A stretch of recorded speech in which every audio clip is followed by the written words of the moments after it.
The art life is a life lived around working.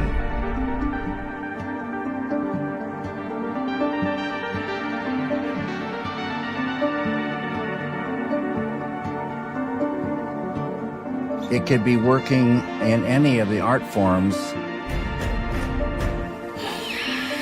It could be working in cinema,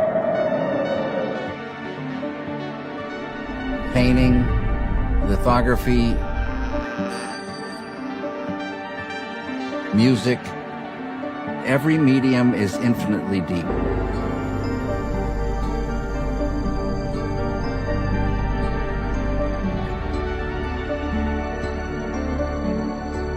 And when you get to know them, they'll let you go deeper. This is the art life.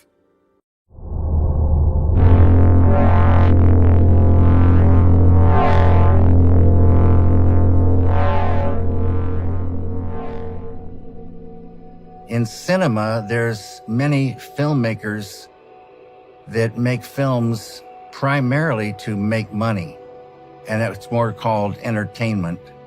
I love money like everybody else, but probably I would do the things that I'd like to do for free. The most valuable thing I could impart to new filmmakers is what I always say: find your own voice.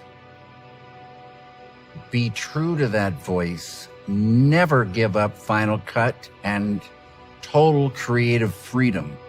Never take a bad idea, but never turn down a good idea.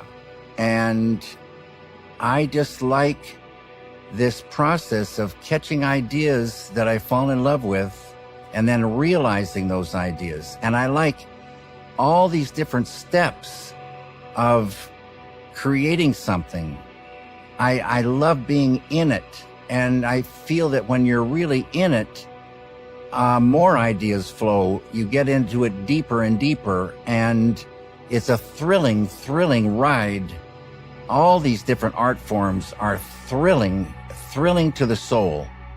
So if you love the ideas that come along, a deep love, you will find a way to realize those.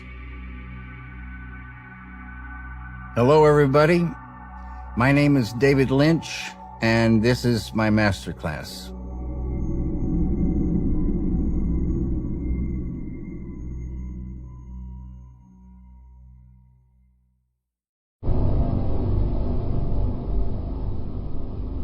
I always say ideas are everything. So I go where the ideas lead. It could be to the painting studio. It could be to an office to work on a computer. It could be sound, room to work on sound. You go where the ideas are telling you to go, where you're fired up to do this or that. And that leads you, to those places.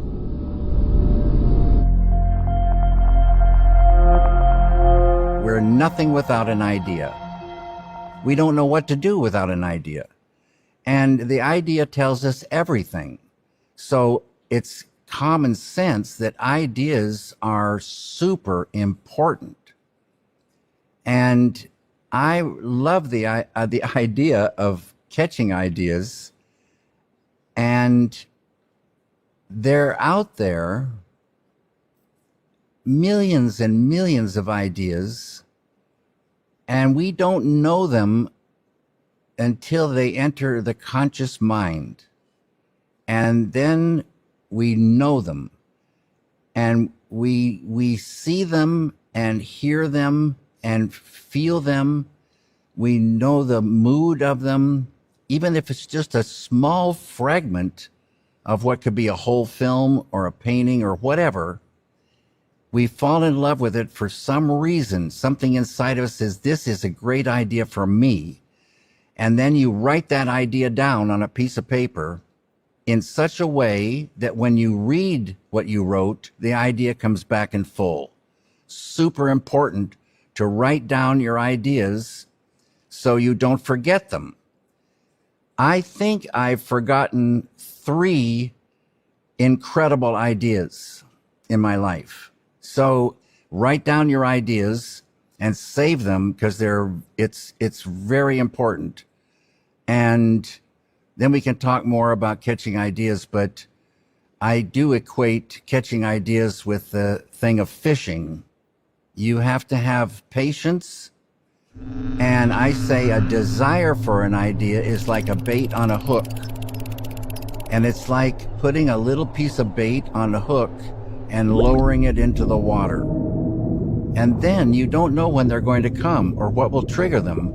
But lo and behold, on a lucky day, bingo, you'll catch a fish, you'll catch an idea. And like I say, you don't see the fish down there, but when you bring it up out of the water, that's like the idea coming into the conscious mind. You see the fish. You see the details of it. You know, the fish's eyes, the mouth, the fins, all the shiny little scales. You fall in love with this little fish. And you write that idea down, and now you have even more bait, and you can lower that fish in, and other fish will swim to it that are part of that school, and you'll catch more and more fragments, and a script will start emerging. And it kind of goes like that for me. Another analogy is there's someone in the other room with a puzzle that's completely together, and they flip one piece at a time into me. So you can imagine the first pieces of puzzle, they don't relate to anything. You might love the colors of them or the shape of them or something about them, but you just save those, and then more come in, and then you start seeing something emerge, and finally the puzzle's finished.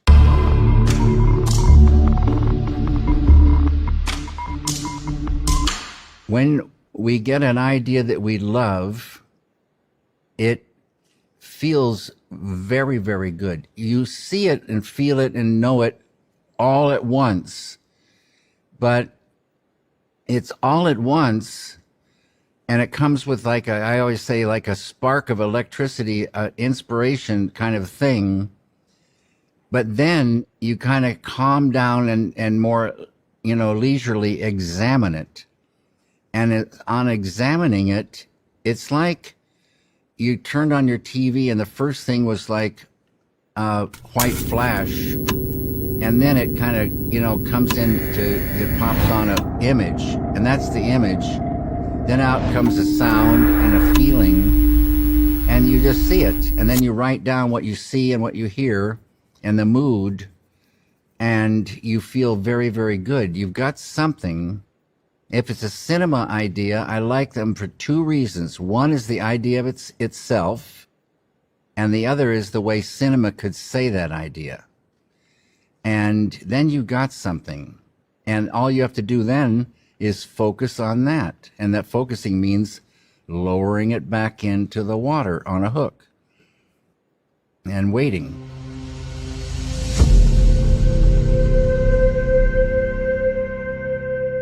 I say intuition is the number 1 tool, really, of the human being. Intuition, the way I think about it, is mind and emotion, intellect and emotion together. It's a feel thinking. It's a knowingness. And it is extremely important. Everybody has this, but I don't think everybody has the same amount. It's like consciousness.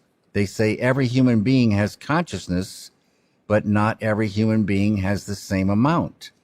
The potential, however, for every human being is infinite consciousness, enlightenment, supreme enlightenment. And we could talk about that sometime too. And intuition is tied tied tightly to consciousness. You can't just wish for more intuition. You can't just imagine you have more intuition. Same way with consciousness. You can't just wish for more. You can't just imagine more. You got to go where it is and get more. It's like fishing. You can put your hook on a desert and lay it on the desert in the sand.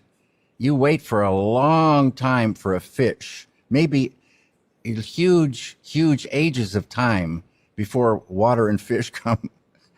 Anyway, so you've got to go where that the treasure is. I guess the analogy is the chef doesn't make the fish. The chef just cooks the fish, and the chef can cook it really, really high-end, fantastic, or it can cook it very poorly, maybe not even cook it all the way through, and people get sick.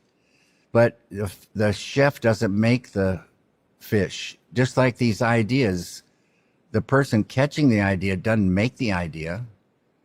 It's crazy. We really rely on these gifts to do anything.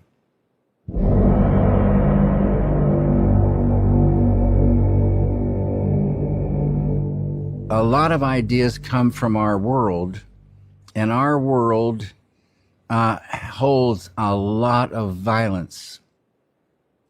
Violence in the homes, violence on the streets, violence in the city, violence in the country, violence in all the countries.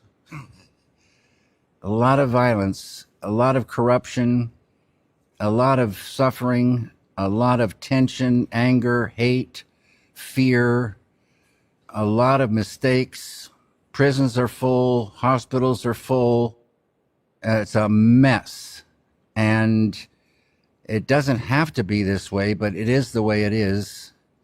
And ideas come from our world. Stories emerge from our world. And stories involve things that are in the world. You know, I always say, have the suffering and the violence and all the things of human nature, negative and positive, in the script, in the film, in this book, but not in your life.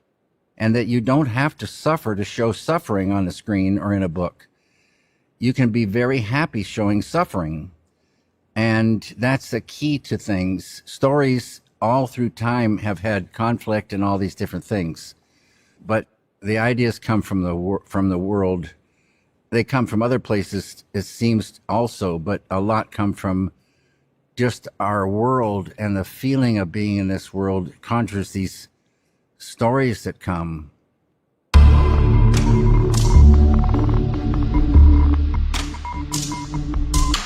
Many things from our childhood stick with us, from our world, our friends, experiences, feelings, dreams. All these things go into the hopper and they swim around, and new things come in. All these new things come in and they swim around. And if you have time to daydream, they can conjure some things. And it's a very beautiful story. And everybody has these things swimming about, and the possibility is there that they can trigger ideas. Everyone's hopper is pretty full, and they say that the window to the hopper is wide open when we're growing up, taking in all these things. And for safety's sake, that window starts closing at a certain point, and you start working with what you've got in there. There's a story when I lived in Boise, Idaho, on Park Circle Drive. One night, I think it was around 9:30. You know, in the 50s, in small towns, there were street lights, but they were dimmer than the lights of today. And it was near a street light, near a street called Shoshone Avenue. And across the way, I was with my younger brother.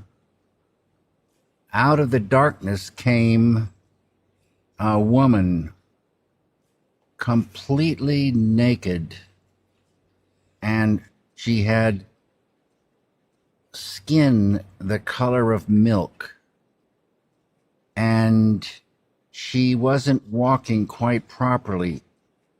I didn't understand exactly what was wrong, and there might have been some blood on her mouth. She was pretty much oblivious to me and my brother as she came out of the darkness and walked and sat down on a curb.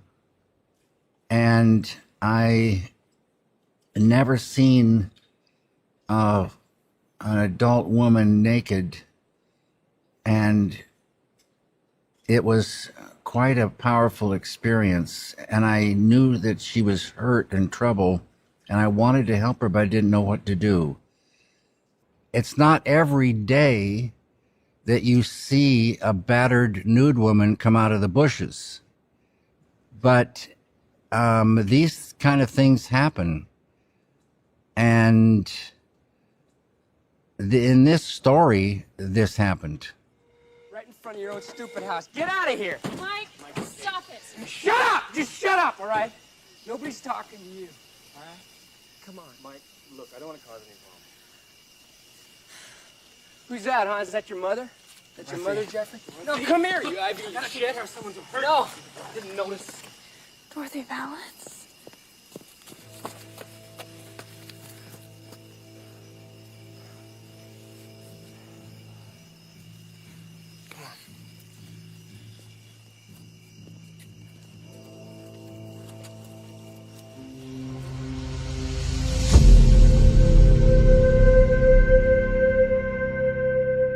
As far as people thinking, well, I don't have anything to say, maybe you don't. But on the other hand, that might be the wrong way to look at it.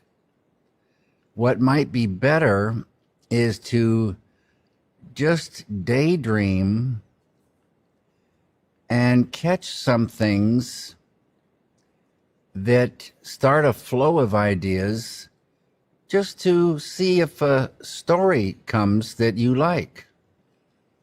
And more ideas can come,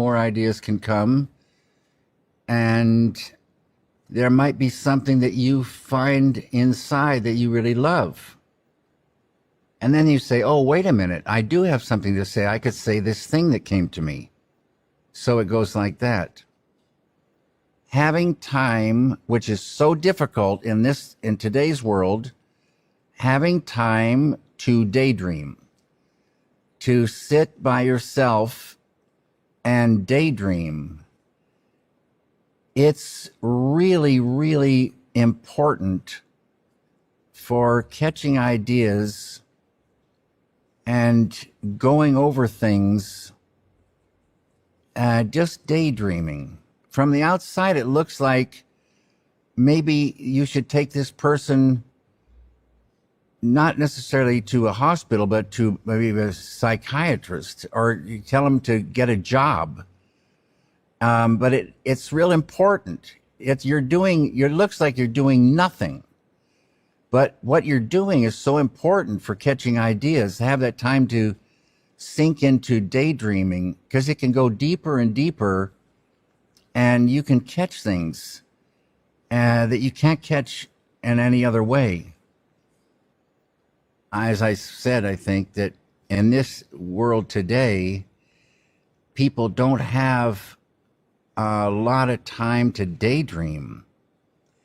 But that's where one place where it can happen. But it could also happen at any moment doing anything.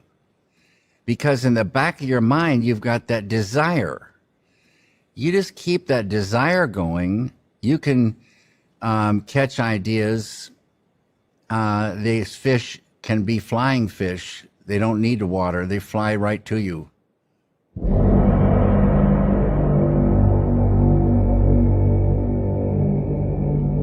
What scares fish away or makes it more difficult is stress, depression, sorrow, anxieties, tension, traumatic stress, hate, anger, and fear.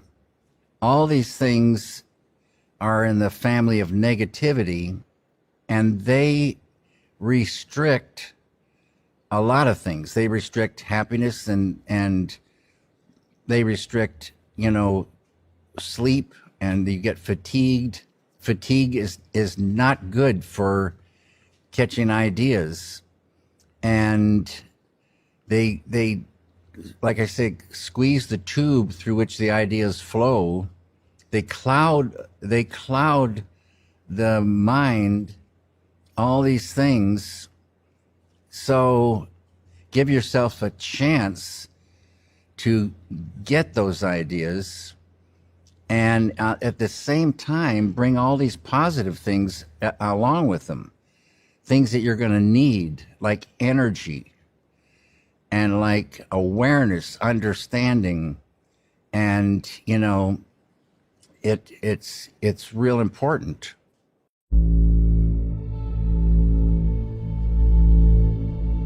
If you want to make a feature-length film, all you need to do is get 70 ideas, 70 scenes. And you write these 70 scenes on 3x5 cards, and you put them up, and when you have 70 of them, you've got a feature film.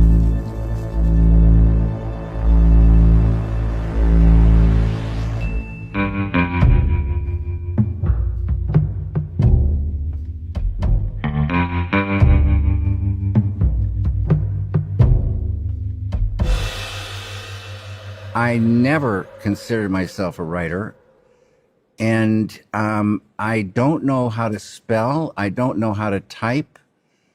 To me, writing is like a way just to remember ideas. Schools have developed a formula. This word formula in the Department of Writing is like death penalty crime. The thing I think should sort of come naturally and feel good. And that's just all of these ideas talking to you. I think revising the writing is part of the process. You don't want to be worried about how it comes out when it's starting to flow. But then as you go back later, when more and more has come in, you see that, that one is, talking too much and it's getting weak, and let's take those things out, and this is much better like that. This is the thing about a formula where they say that in the first, it's a 3-act formula, I think, or something like that. And I don't know what the latest formula is, but, something happens, and then it gets, into the nitty gritty, and then there's a resolution. All stories need a beginning. Where the middle is depends on where the end is, I guess. But in a continuing story, there could be theoretically no end.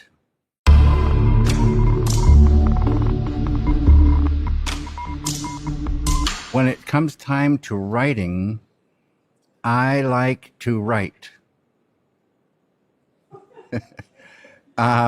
What I mean is like, The last time I was really writing was with Mark Frost on Twin Peaks.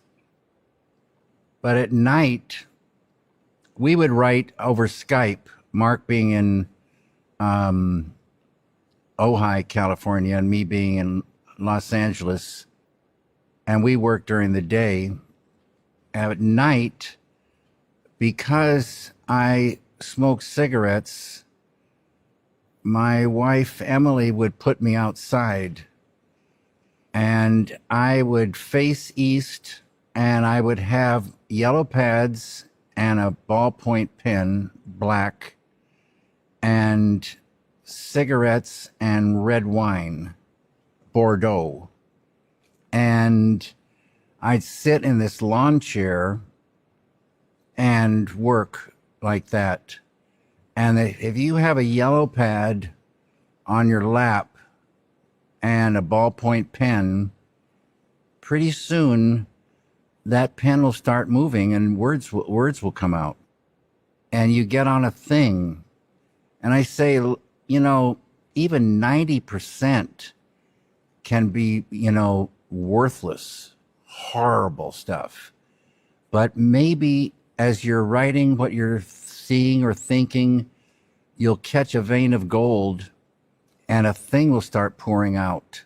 And that's sort of the way, I guess it is. You catch a vein. It could be a character. It could be a whole part of a story. It could be a scene. But you've got to be like in fishing with patience, and you've got to have a pole and a line and a hook.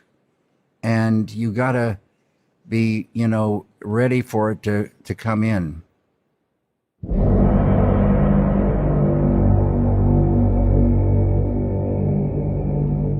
Character comes from an idea, something that we see can trigger a character.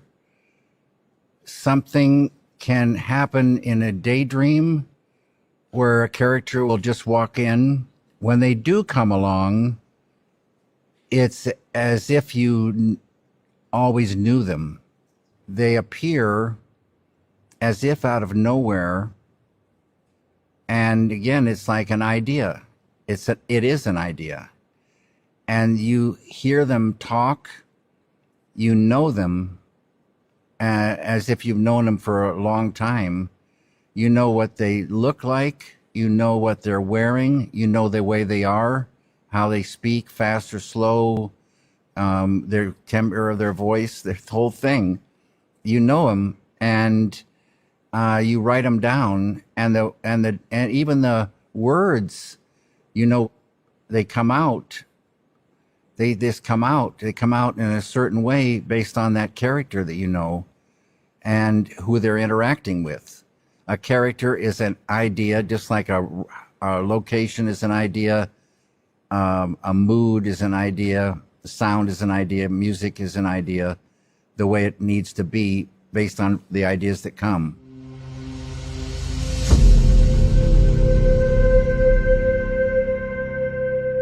Mystery and detectives in cinema relate 100% to life. Most of us, we don't know where we were before we were born.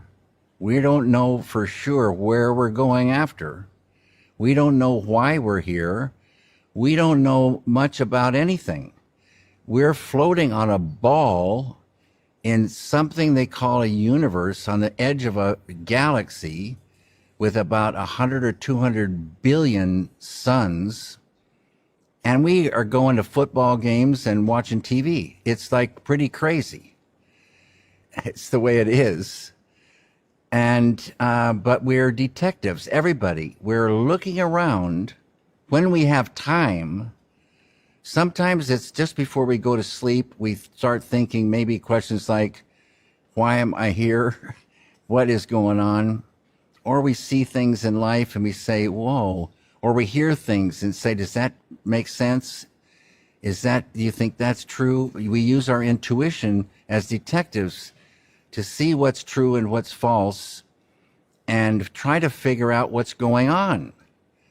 And I think that's one of the great things about detective stories. It relates to what life is telling us. The ideas, tell you everything. And if you think it's imagination, really, you say, I imagine, by the time you got the word imagine out, the ideas have already fed it to you. It's not really you imagining it. It's the flow of ideas. And that's where daydreaming comes in. Let's say there's a scene in a diner, and the diner has all these windows, and it's the daytime, and it's got the smell of cooking and coffee going, the sounds of the machines, and the refrigerator, thing cooling, working, and the sounds of the Coke machine going sometimes, the cash register, different things, and people going around, people talking, knives and forks, plates, formica, footsteps. Outside, some sounds are coming in, and a light is a certain way. It's in the Northwest, so it's a kind of Northwest feel, and kind of a cooler, bluer light coming in. It could still be, sometimes it can be warm and friendly, but depending on what's going on, you might want it to be bluer and colder. Then you might have something on the jukebox that fits in with the mood. And yeah, it comes with the idea. All these different things in the right mixture can get the mood to be true to the idea.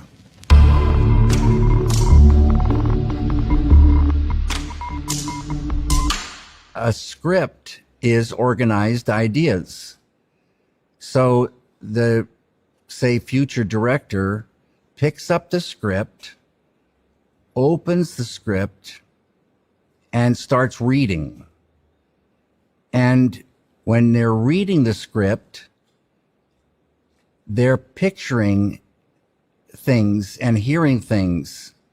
What you're picturing and what you're hearing and what you're feeling when you read that script, it's just like catching ideas from the ether. And you remember what you saw, what you heard, and the feelings. And those are your ideas now to follow.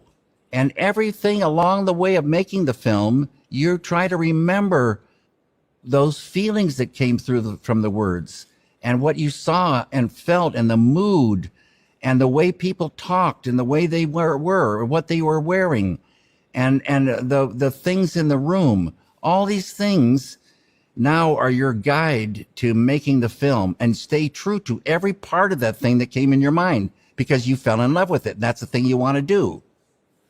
You got the idea, you're in love with the idea, all your ideas are together, say in a script. Now you go and you start putting all the elements together to make that idea a reality in the material world.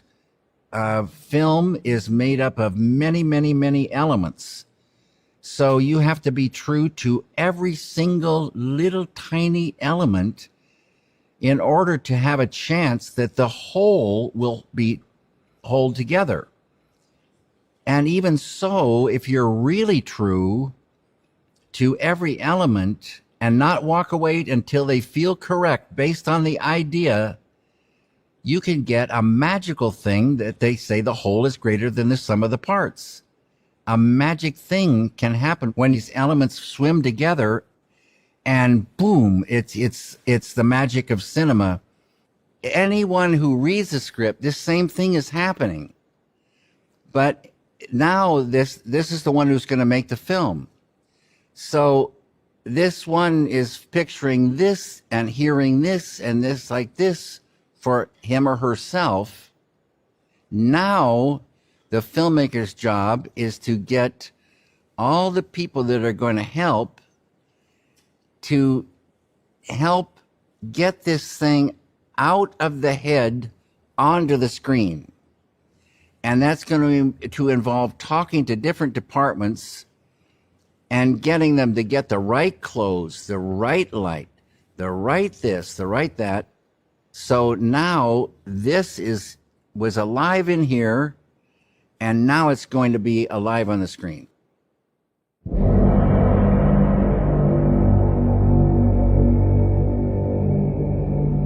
If it's new to you, it's new. They say there's nothing new under the sun. If it's new to you and you love the world, then you go. When is it okay to borrow? I guess it depends on borrowing or stealing. And so in Wild at Heart,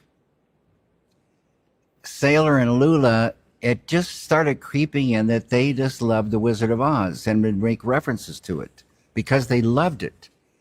And like so many other people, but it's kind of was strange that Sailor would like it, but it makes sense to me. It was a little bit stealing, I guess, but it made sense to the characters, and it, in my mind, it honors this great film, The Wizard of Oz, which is a film that's caused people to dream now for decades. And there's something about The Wizard of Oz that's cosmic, and it talks to human beings in a deep way. Sailor, Sailor. The Good Witch. Sailor Ripley, Lula loves you. But I'm a robber and a manslaughterer, and I haven't had any parental guidance. She's forgiven you all these things. You love her. Don't be afraid, Sailor. But I'm wild at heart. If you're truly wild at heart, you'll fight for your dreams. Don't turn away from love, Sailor.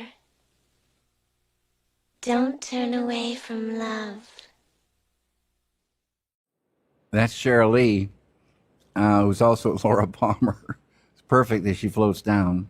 I said, "Are you afraid of heights?" And she said no, because she didn't want to say the truth. She's desperately afraid of heights. We had her strung up really high. Fred Elms did a great job lighting that. He had this pool of water on plexiglass and was dancing lights, and it was really, really beautiful. And Sailor and the Good Witch did a beautiful job.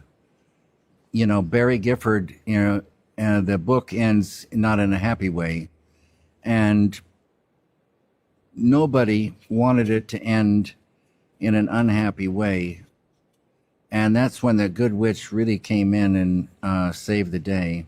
Barry was really, really, really great to work with because he didn't care. I always say Barry's books I love, but they're very minimal. The chapters are short, they're minimal, and it's a certain way he writes. His writing has just got these seeds that sprout and go off, in all different directions. And so he said, "David, you do whatever you want." And there'll be David Lynch's Wild at Heart and Barry Gifford's Wild at Heart. He was just really generous in that way. And, but his book, I loved and inspired, what came out.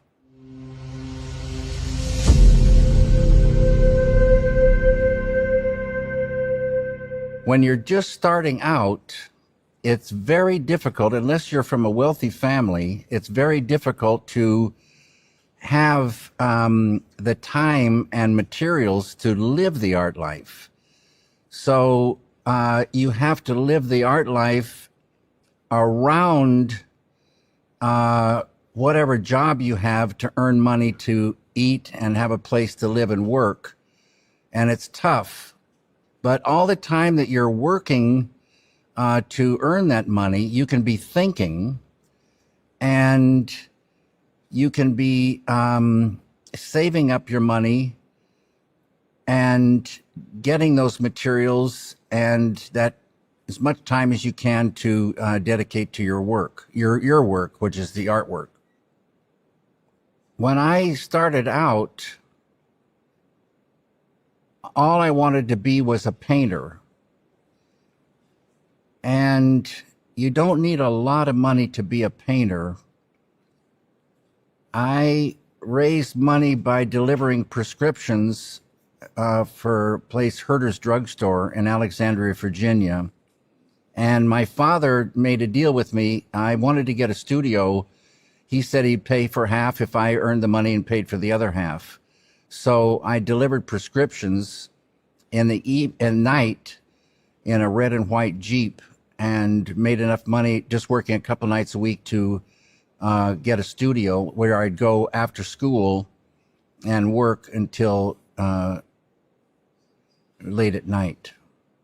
So I've had to do things to earn money, but I've gotten what I call a setup, which a setup is a place to work and the materials to do the tools and materials to do the work. So if you're interested in painting, you need a place to paint and you need paints and you need to get all this stuff together and the space. And then you call it a painting studio. Every single thing that we do, we need a place and machines or, materials or equipment to, make it happen. You asked about this little bungalow I had on Rosewood Avenue. I was there during a time when gasoline was 27 cents a gallon. I had a paper route. I delivered the Wall Street Journal. I picked up my papers at 11:30, and I made $200 a month. That was plenty of money to live. And I had I built a shed onto the side of the bungalow for a little tiny workshop. I built some sheds in the yard, and I had the ability to make things. I still didn't have enough money to paint the way I wanted to paint. AFI, at the time I went, the Center for Advanced Film Studies, was housed in the Greystone Mansion, a 55-room mansion in the best part of Beverly Hills, California. At night, no one was there, and I got to take over the stables. I had a mini studio for 4 years. I had all the equipment I could ever dream of. I had rooms for storage of equipment. I had places outside to build sets. I had a setup like you cannot believe for 4 years. And I even lived there. I lived in Beverly Hills, California on about a nickel a week. It was beautiful. And what we called the food room, where we ate, when I finished a pack of matches, I would do drawings on the inside. They're abstract, but these are all Italian Renaissance drawings. These have been found and collected, and now they're all framed. They're really beautiful little things. So these are my matchbook drawings from the days of Eraserhead.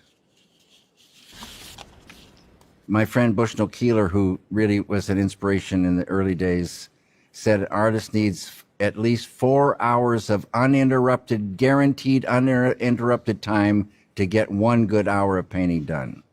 And this is so true. Every interruption just is like a knife stab in the middle of, thought and getting into it. And you start again. You start again. It's horrible. These days, there's interruptions around every corner, almost every second. I've said that you have to be somewhat selfish, but selfishness, like beauty, is in the eye of the beholder. It's, if you're with the right people, it cannot be seen so much as selfishness.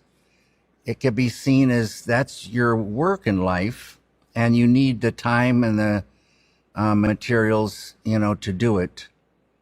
But you have to protect that space and that time, or you won't get anything done.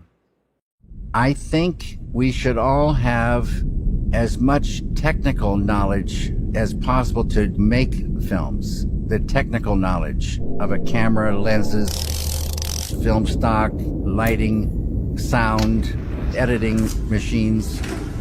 But I think the main thing is to learn by doing.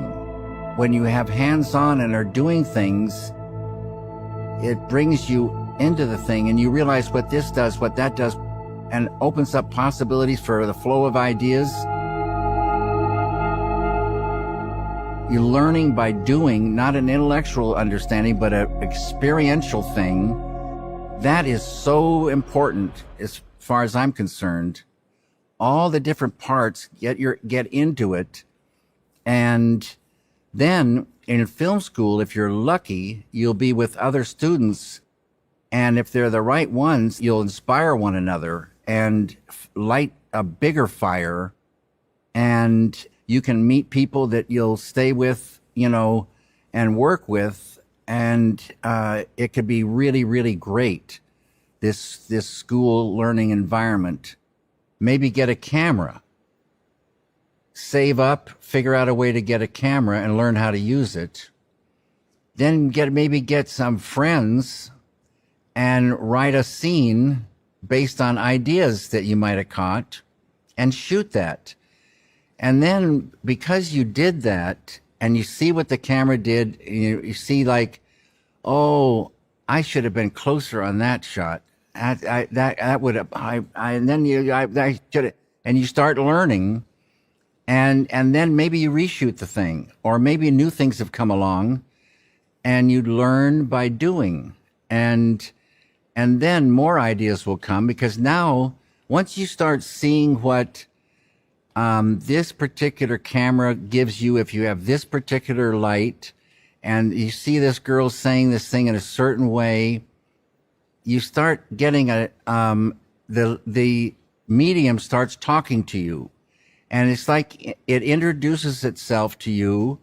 You get to know it, and then the more you get to know it, the more it helps you get ideas. Oh, if I did this, and that's an idea. Or, and then in they come.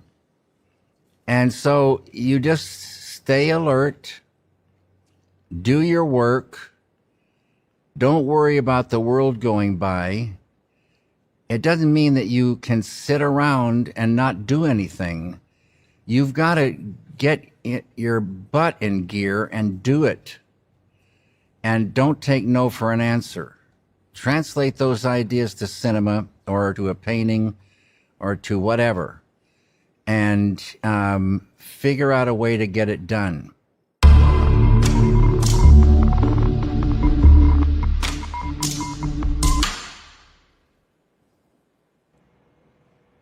This is a sculptured screen for 6 men getting sick, minus this film and the sound. 2 of the faces are me and 1 is of Jack. And they're cast in resin, all put together to be this screen upon which the film fell.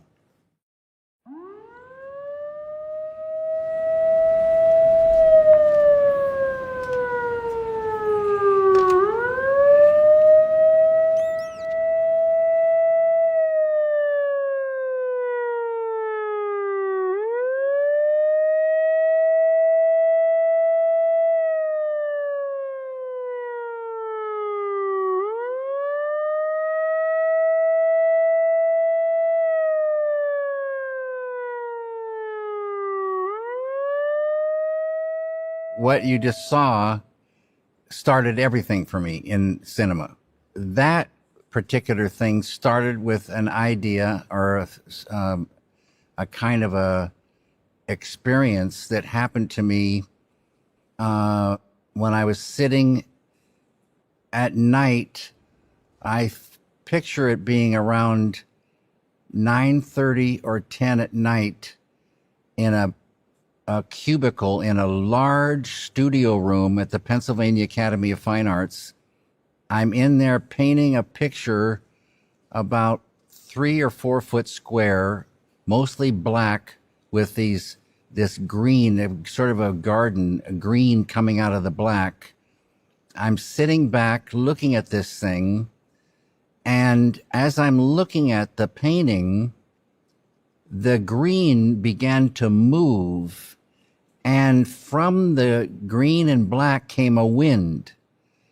And I thought, oh, a moving painting. And then I started thinking about a moving painting. And at the end of every school year, they had an experimental painting and sculpture contest.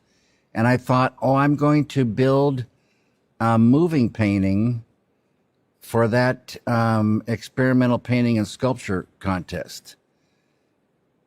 I didn't know anything about film, zero. And I went down to this, I thought 16 millimeter cameras were all the same. So I called around and I got these varying prices, some super expensive, some, I ended up at this place called Photorama, downtown Philadelphia, because they had the cheapest 16 millimeter camera. And I rented a little wind up Kodak camera that took single frames and had these little bitty cooked lenses on it, a turret of 3. And I loved this little camera. I mounted it on the top of a dresser in an old hotel room that the Academy had purchased, this hotel, and the rooms were all empty, but in the hallways there were beautiful brass beds and oriental carpets rolled up and all kinds of different pieces of furniture. But the rooms were open for work.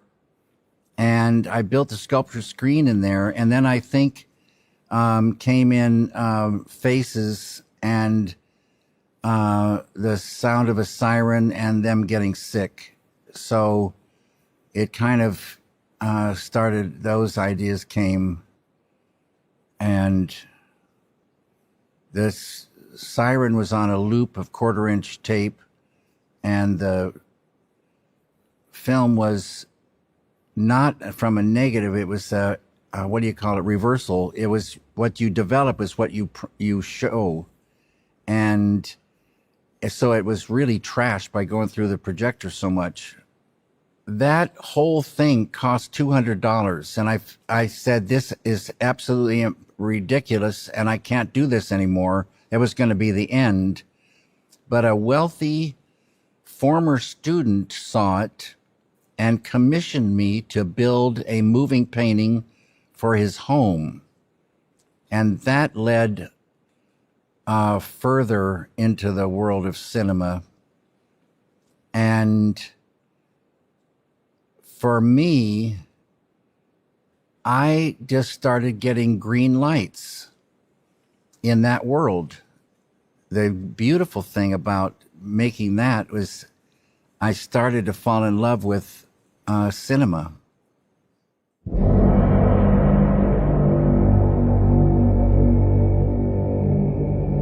I think you should go into film history a little bit. At the American Film Institute Center for Advanced Film Studies, Frank Daniel had what he called a film analysis class. And I think this is a great, great thing.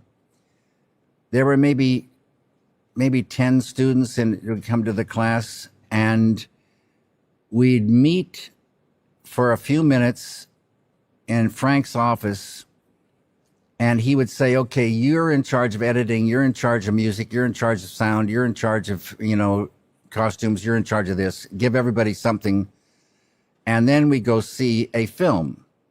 And then we go back into Frank's office, and each person would talk about a particular, element, like the editing or the sound or the music.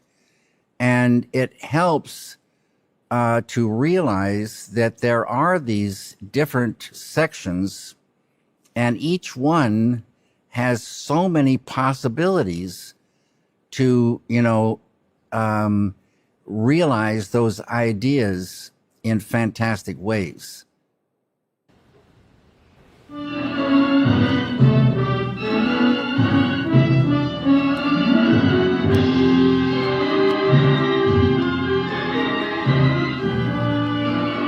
I love Billy Wilder for his timing, characters, and sense of place. I can't go on with the scene. I'm too happy. You see, this is my life. It always will be. There's nothing else. Just us. And those wonderful people out there in the dark. All right, Mr. DeMille, I'm ready for my close-up.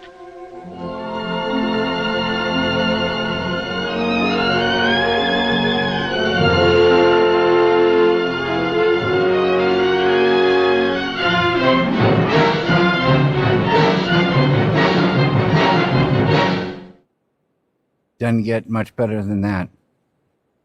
I love Sunset Boulevard with all my being, and I love his film The Apartment.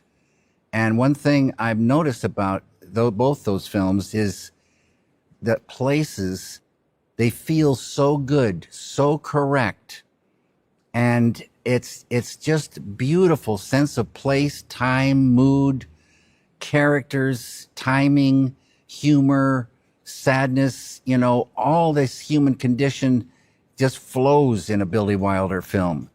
He's a great, great, great artist. Sunset Boulevard is one of my all-time favorites. It captures the golden age of Hollywood, all the different things, the stages, the back streets, the mansions, this thing that Hollywood does. It's just a magical, beautiful, incredible film. This Chinatown, I say, is a great, great film and will live on. And one of the great things about it is, I say, like this thing, Room to Dream. A film, even though it ends, the thing I like about some, endings, and Chinatown is a perfect example. The film ends, but there's still room to dream. And in Chinatown, the thing that makes it so much room to dream is that last line. Forget it, Jake. It's Chinatown. Boom. It just opens up this mystery of this place, and the film continues and continues even though it's over.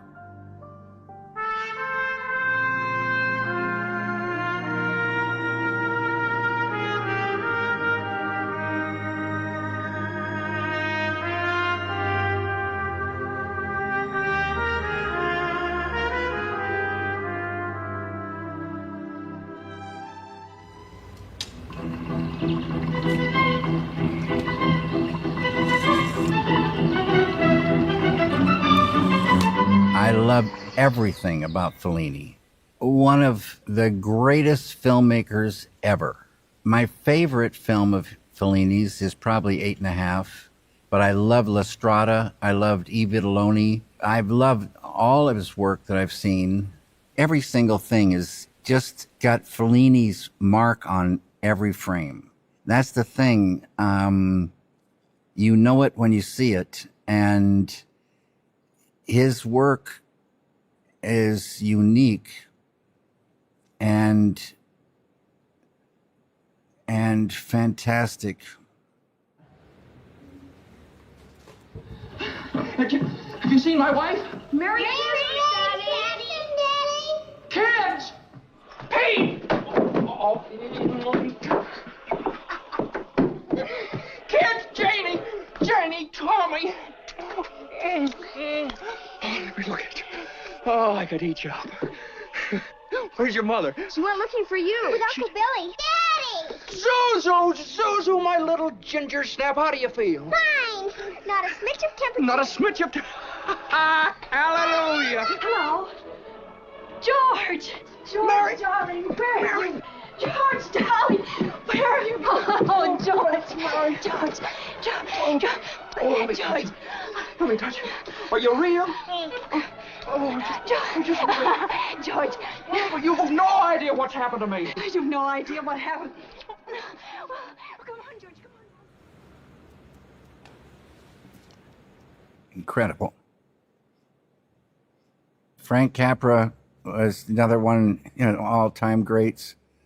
And this film, It's a Wonderful Life, was made, I think, in 46, after the war. And Jimmy Stewart had been in the war and for years. And when he came out, he didn't know if he had the stuff. And this thing came along. He does some things in this film that are like, there's one place in the film where he says the word Mary. It's unbelievable what comes out of his voice, his soul. He's just so great in that film. Frank Capra is one of the all-time greats for sure. Frank Capra had a thing for this side of human beings that was so beautiful. Oh, Mary. Mary. Well, I'm here. Will you tell that guy I'm giving him the chance of a lifetime? Do you hear? The chance of a lifetime. He says it's the chance of a lifetime.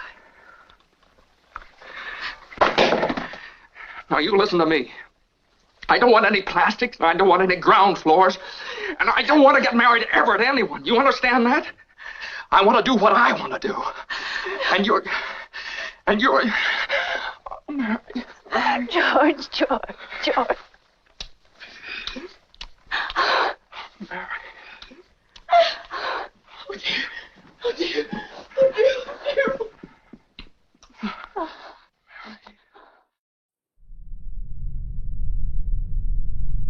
I've had experiences where people come in and they get the role for one thing, but in talking to them, I see that they could do this other thing. When you get to know somebody a little bit, you see other possibilities, and then when something comes up, you know they could do that too, which is quite a bit different than the other thing. Are they that character? Can they be that character from a deep place within? And that's the one you want.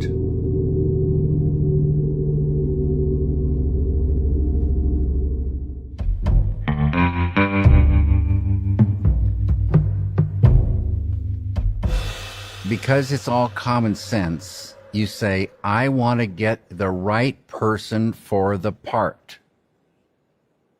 That makes sense, doesn't it? So you can't just pick anybody. You want the right person. So you need to look at pictures, explain what you saw in your mind, the look of the actor you want, and then you explain the way the actor is in some things, and then people will help you find pictures of actors, and then I go by their face and then watching them talk about anything, and watching them and listening to them, I can tell if they will make it through the film, if they're the right one. And sometimes someone comes in for one part, I hear them talk and walk and, look, and they're right for another thing. So you you watch their face and listen to them, and you can tell if that person is the one that can make it through the film.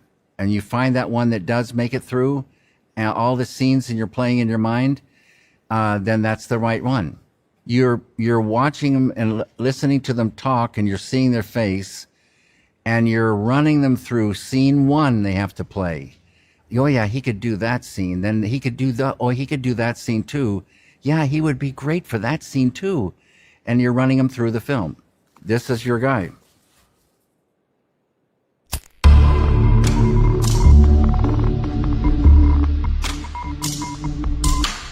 Oh God, Sailor. That's the night my sweet daddy died. I know, sugar.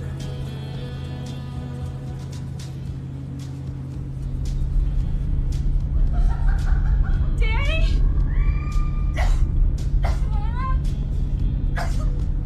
That's some big secret you've been carrying, Sail. We all got a secret side, baby. Hope you don't think I've been lying to you about other things.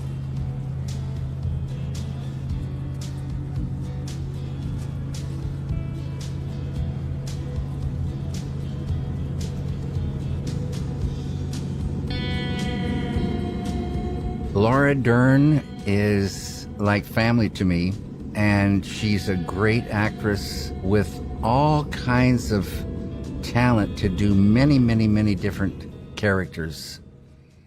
She understands the human condition. She's pretty much 100% fearless, and she's a great soul.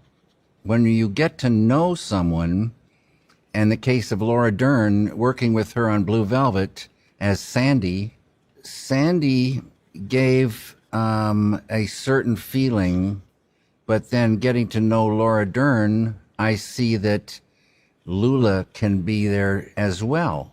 Lula is there in her.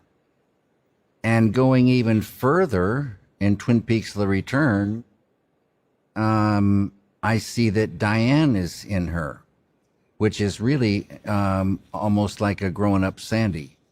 So you get to know someone, you see all these different things, possibilities, and the talent to realize them.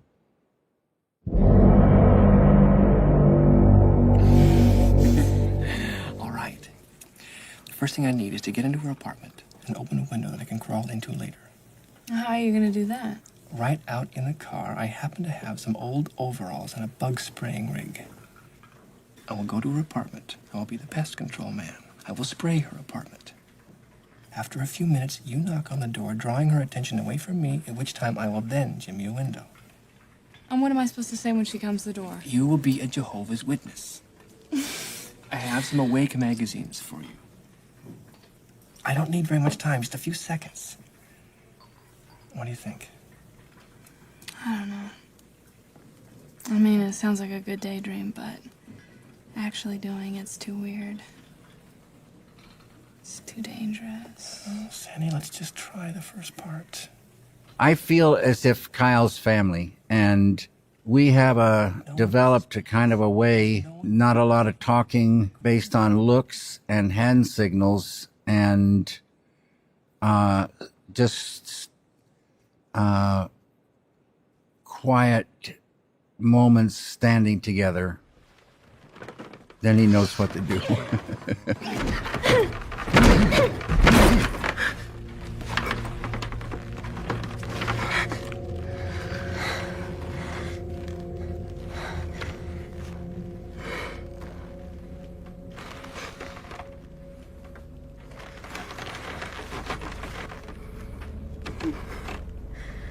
Are you trying to kill me?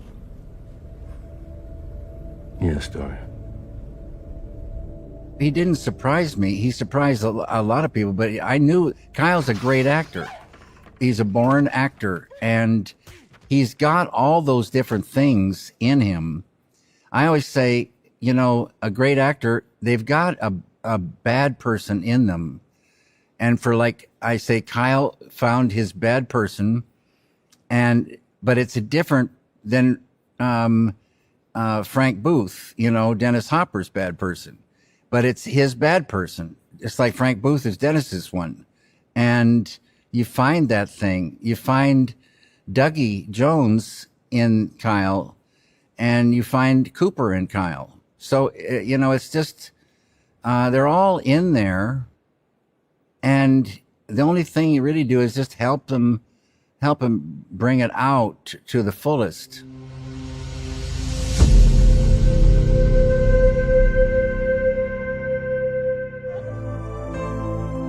Sheryl Lee was cast first from a still photo and then an interview, and she was only going to play a dead girl.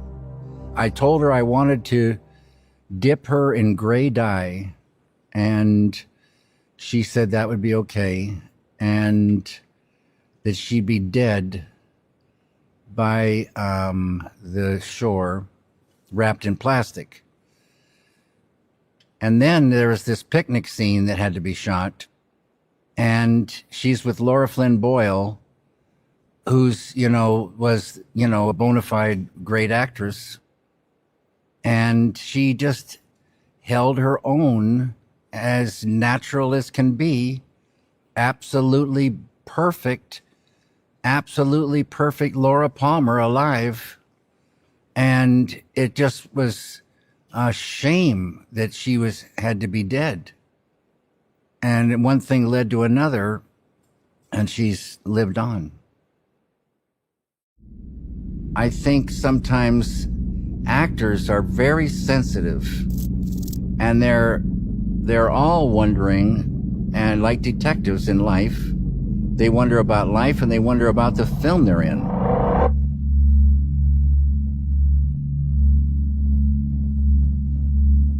The actor has to understand enough to make it real from a deep place. So you've got to introduce the thing that needs to get across in this particular scene.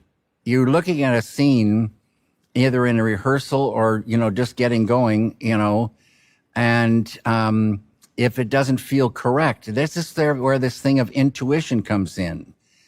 How do you know? It seems sort of obvious, but how do you know if it isn't correct?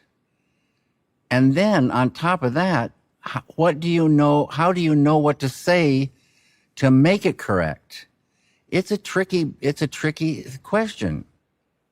Something has to be judging and watching, and there has to be some kind of thing that tells you this isn't working. It could be the way they're standing. Could be the loudness or softness of the voice. It could be the speed, like they're not spending enough time thinking about something. They're just like, there are billions of things and then you sort of analyze it, and then the solution comes and you go talk to them. Sometimes it just comes out flawless. They have understood the thing from the get-go. Sometimes the first things are far away from where it needs to be.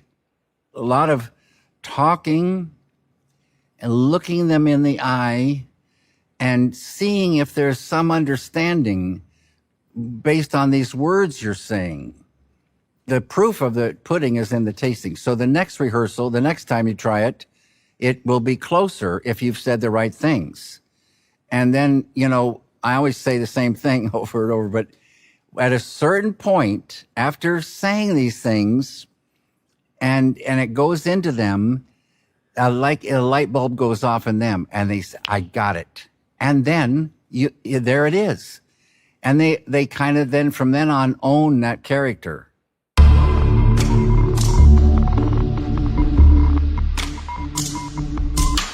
If the person is cast correctly, there might be some talk up front. There might be a half a rehearsal or something. And then the first take tells everything. You have that first rehearsal, it's either spot on or very close, or we got a lot of work to do. It's one of those. The idea is telling them what to do. The idea came along to define this particular character, the way this character is. They've been cast because they feel they're the best one to realize that character. Then you talk to them so that that character they catch the same way you caught it. And they say, ah, okay. And the way you do that is you have rehearsals. The first rehearsal, I always say, could be very far away.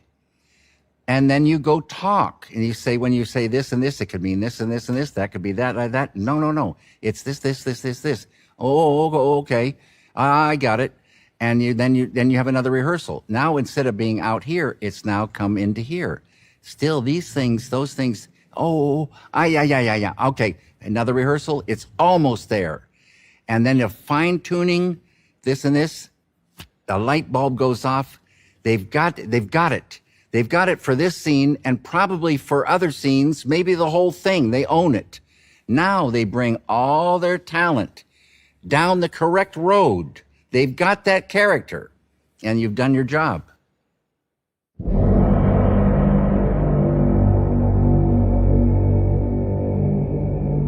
We're all human beings. So it would be wrong to say, you fuckhead. That is the stupidest thing you interpreted there. This is not the right way. So you would be, kind and not embarrass them. And you wouldn't want to do that anyway. You want to go in and explain something. And in so doing, you use words. And you use your eyes. And you send something from you to them. And you use your hands. And they get it. A lot of times it doesn't work, maybe because out of nervousness or some kind of fear or some kind of just not letting go and letting that character take over for different things or not understanding. So you make them feel comfortable so they can say goodbye to their personality and take on a new one. You make them feel that it's no problem failing in trying this thing, no problem. It's not embarrassing. It's a sign of courage, really, and great work to try things to make it real. And no problem if it comes out embarrassing. Fix it next time, whatever. And then you explain certain things, and eventually they feel more and more comfortable, and they have more and more understanding, enough understanding to do it. And there you go. You've got it. It's recorded.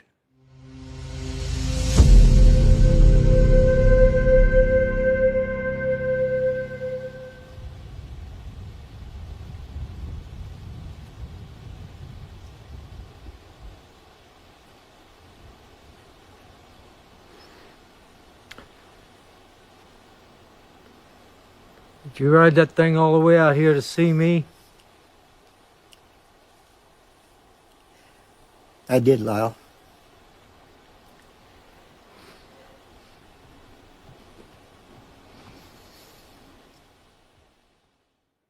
Great actors, great good luck. Both Richard Farnsworth and Harry Dean, they're two of the most natural actors on the planet. Richard does this inhale,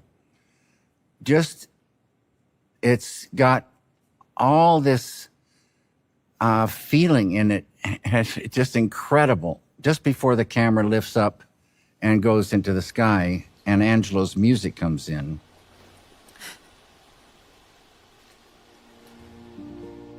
It's so beautiful. And Harry Dean, Harry has this thing, I don't know if Chief Sitting Bull, some letter that a Indian chief wrote to the President of the United States, I think.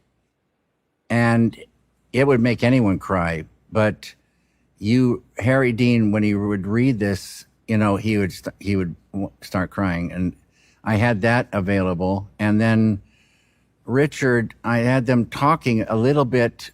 I think Richard said, "I love you, Lyle," or something like this. It wasn't part of the script. And, but it opened up a thing in Richard. And that's where that little gasp, that little catch came. And that was so beautiful. These things, they come along and just at the right time. And that's got to be just great good fortune. There's nothing you can do to plan that like that and at the same time have it be so real.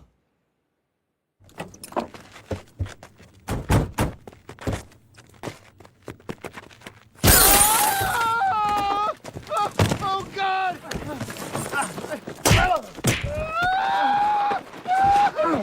Don't you! No! Fucking tailgate! Ever! Tell him you won't tailgate. Ever! I won't ever. Do you know how many fucking car lengths it takes to stop a car at 35 miles an hour? 6 fucking car lengths! That's 106 fucking feet, mister! If I had to stop suddenly, you would have hit me! I want you to get a fucking driver's manual! I want you to study that motherfucker! And I want you to obey the goddamn rules! 50,000 people were killed on the highway last year! At first, Robert Loggia was going the same lines on the guy, and I said, Robert, you know, I can't hear you. You're whispering. He says, what? I said, no, I can't hear you. And so he went louder. I say, Robert, you're whispering. I can't hear you. And that went about 5 or 6 times until this one. They can get themselves there. They just need to know that that's what's necessary. And it's in them. It's in them. It's in them. And you just have to bring it out. There's definitely a connection to violence and humor. And it is in compulsion. It's uncontrollable. And it can reach, you know, into the theater of the absurd.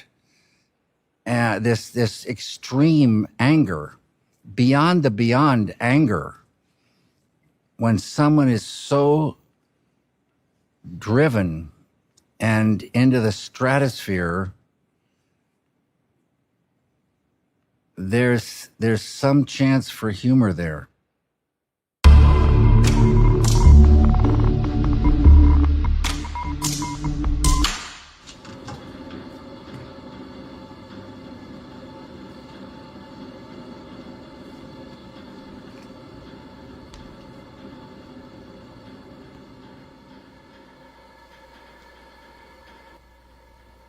Well, Henry, what do you know?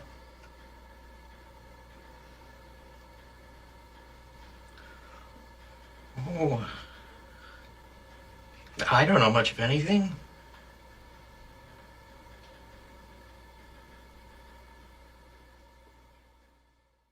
It's the idea and the way the idea wants to be.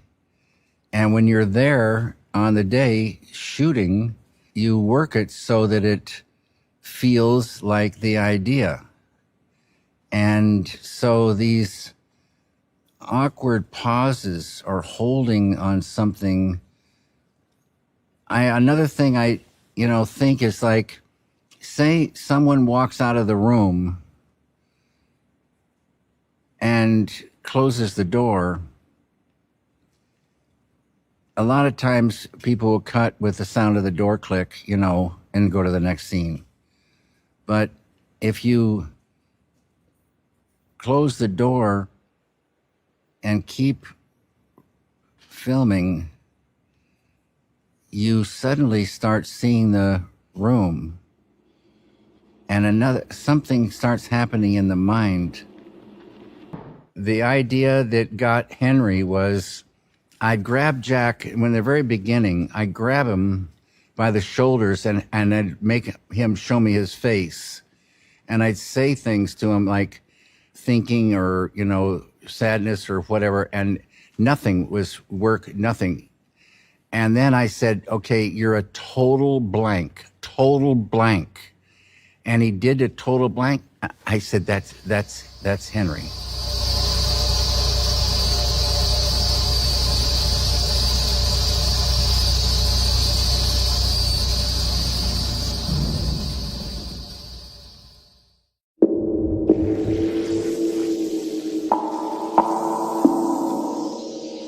I feel that a set should be like a happy family, almost like Thanksgiving every day, happily going down the road together, getting along and congratulating people all the time of their good work and, you know, getting a really great feeling, a safe feeling too for the actors, so they can, like I say, let go and go to a new character with as little fear as possible and really get in there deep.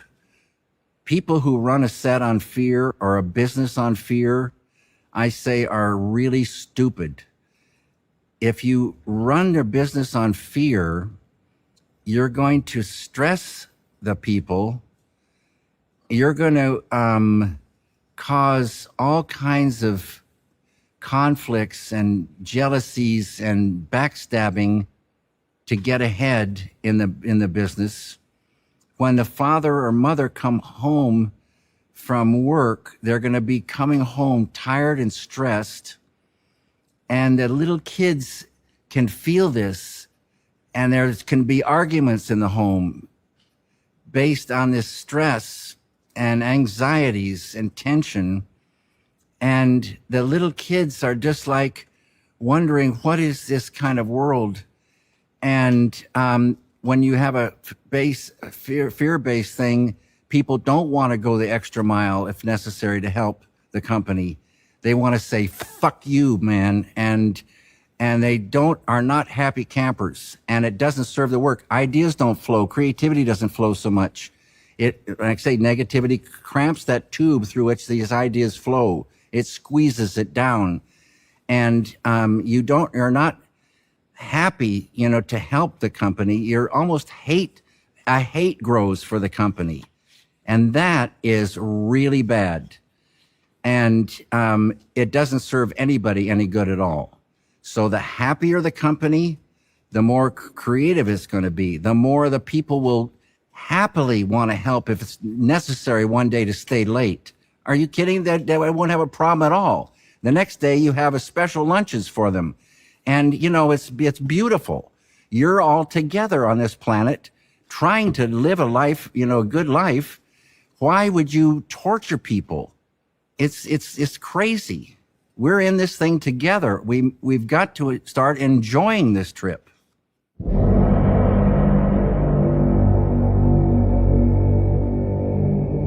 I arrive on a set wanting to get today's work done and have it be absolutely true, every element to the idea. So it's a precarious, uneasy thing in the mornings or the beginning of the shoot time. And a lot of times things are like molasses in January, in the early starting of a day. And sometimes it looks like maybe we might not make our day. So it's very important that you get everything going and get into it so you can make the day. And what's even better is to make the day and maybe even get some extra things if they come along. And I always say that in the morning or the beginning of the shooting day, to me, it's like there's this deepest canyon and you're building a glass bridge. It's so delicate, it could go wrong at any moment. This glass bridge is going to carry you across. And you don't know if it's going to hold together. You're just trying to get everything right. And then at the end of the day, the glass turns to steel and you've got everything and you feel good that you got it true to the idea.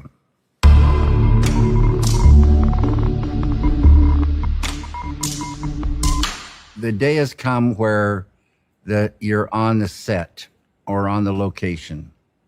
They're all kind of like sets. And they've been dressed a certain way.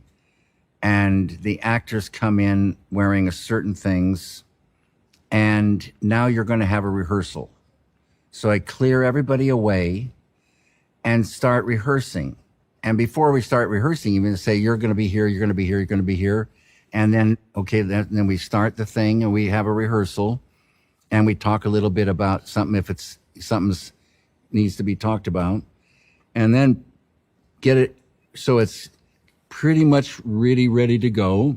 Then bring in the crew and show it to them so they know what to do, you know, to get ready to shoot it.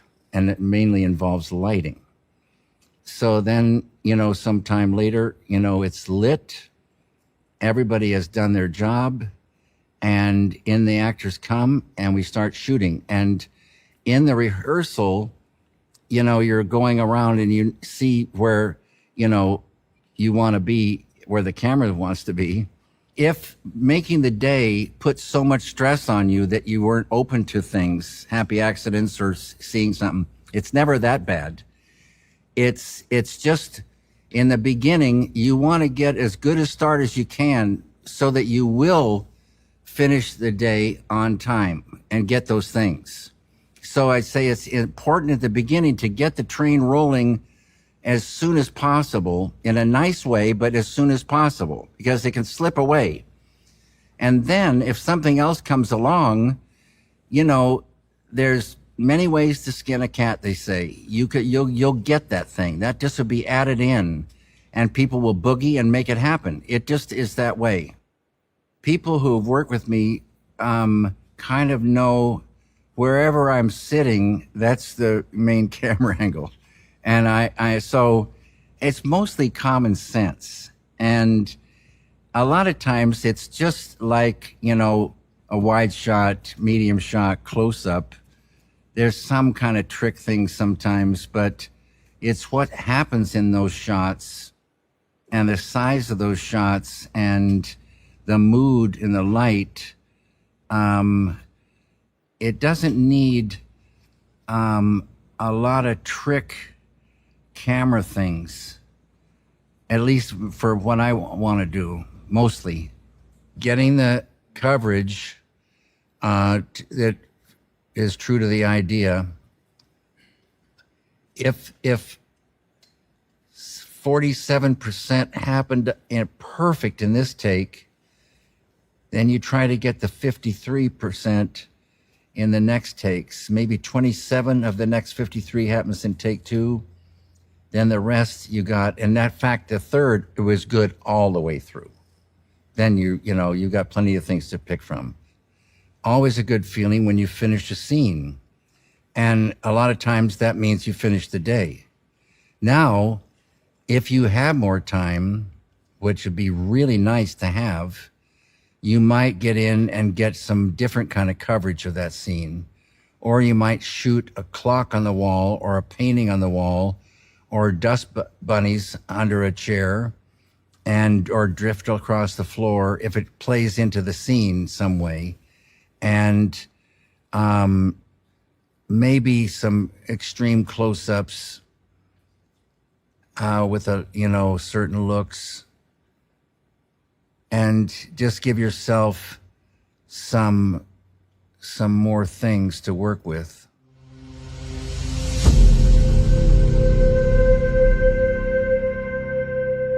I came into filmmaking through painting. In painting, well, nowadays people have assistants even in painting. It's crazy. But in a painter, you do everything. You don't have somebody paint the blue and then another person paint the red. You do everything. It was common sense to me that if you're going to build a set, you got to build it yourself or be involved with it yourself.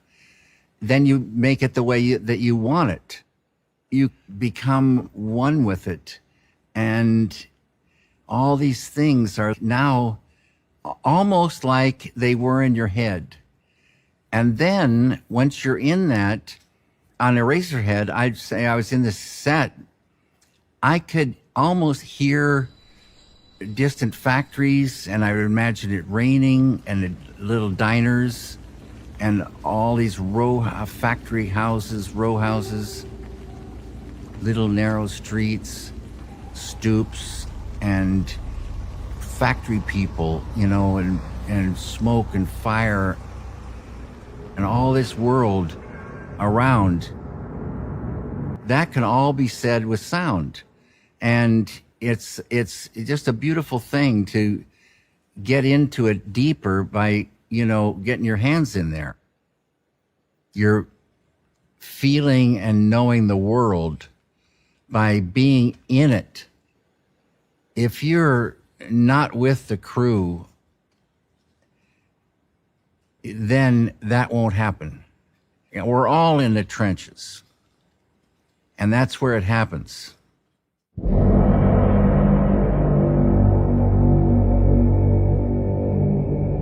I was in Laura Palmer's house, at the top of the stairs, in between the parents' bedroom, Leland and Sarah's room, and Laura Palmer's room. I was on my hands and my knees, working on something on the rug, and I don't know what it was. And I was pointed toward Sarah and Leland's room, and behind me, the set dresser, Frank Silva, was arranging Laura Palmer's room, putting in the furniture and arranging things.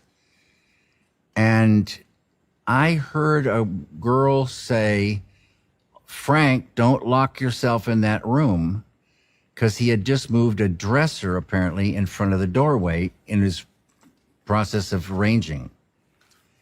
But when I heard that, I pictured Frank in the room, and something happened, and I went running in and I said, "Frank, are you an actor?" And he said, "Why, yes, I am, actually." I said, "Okay, you're going to be in this scene." He said, "Well, what am I going to do?" I said, "I don't know, but you're going to be in here." And so the next thing up was a slow panning across Laura Palmer's room. Just a slow pan, I forget what for. And we did 2 very beautiful slow pans. And then I said, "Okay, now Frank, you go down to the foot of the bed and grab onto these railings and look right at the camera. Freeze and look right at the camera." So we got down there, and then we panned down, and we stopped, and there's Frank. I didn't have a clue what that meant. So then that evening, we were downstairs in the living room, and Sarah Palmer, totally distraught. She's lost her daughter. She's laying down on the couch, totally distraught, and she's tormented. And in her mind's eye, she sees something which causes her to bolt upright and scream. And Sean, the camera operator on the wheels, goes, whoop, and I say, "Perfect, we got it." Sean said, "No." I said, "What's wrong?" He said, "There was someone reflected in the mirror." And I said, "Who was reflected in the mirror?" He said, "Frank was reflected in the mirror." So something started growing, and then there it was. Bob was born then. Bob was born then. He was born. Just like when someone's born, they're there they are. Like the thing exists somewhere already, and then we get it little by little. They come in. What's necessary.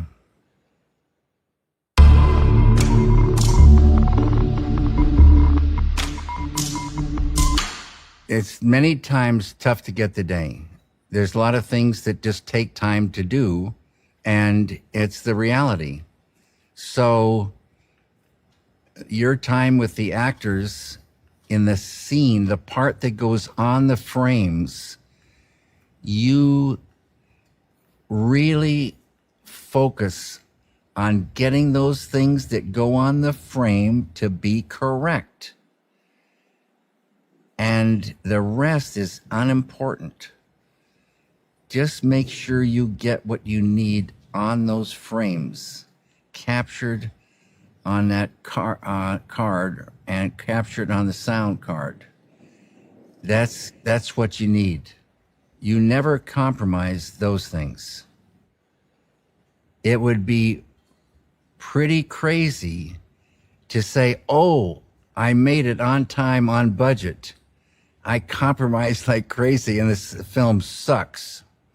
So you want to get the gold no matter what. Don't ever take no for an answer on that.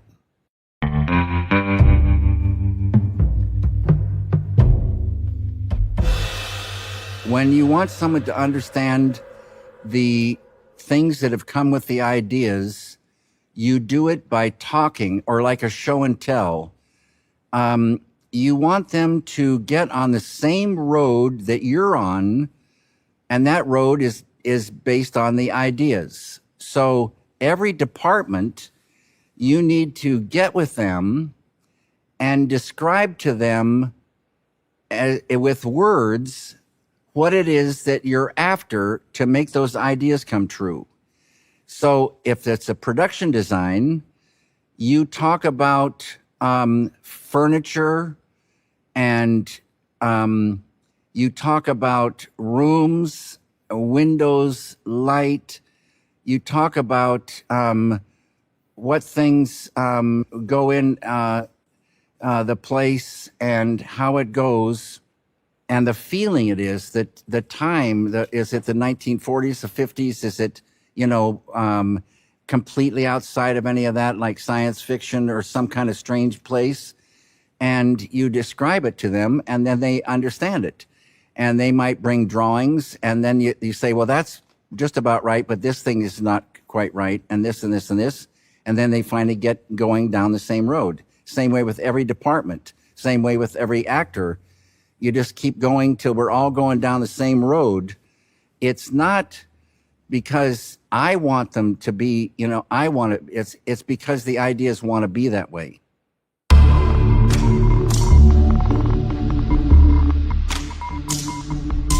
When you get an idea, you see it. So you know what it looks like. And so if you could start building and keep checking the idea, theoretically, you could build exactly what's in your head, what the idea looks like. In this world, you can build some sets, but you could also find locations. And locations could be very close to what's in your head and fill the bill. But not only that, sometimes locations will give you more gifts, more ideas, because, oh, look at that. And oh, that could work then, and ideas flow from those. It's really strange. A set would just be exactly what's in their mind based on the idea, but locations can sometimes be even more than that.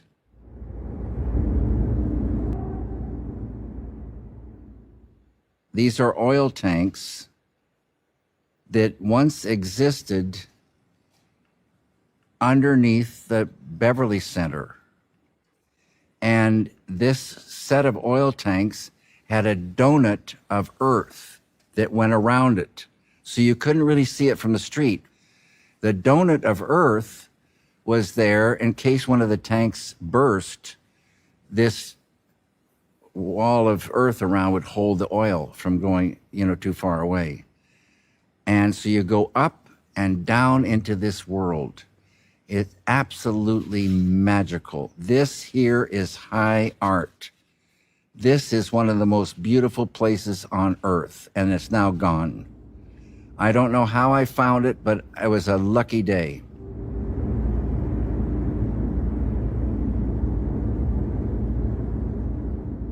I do drawings, but they're very poor little drawings.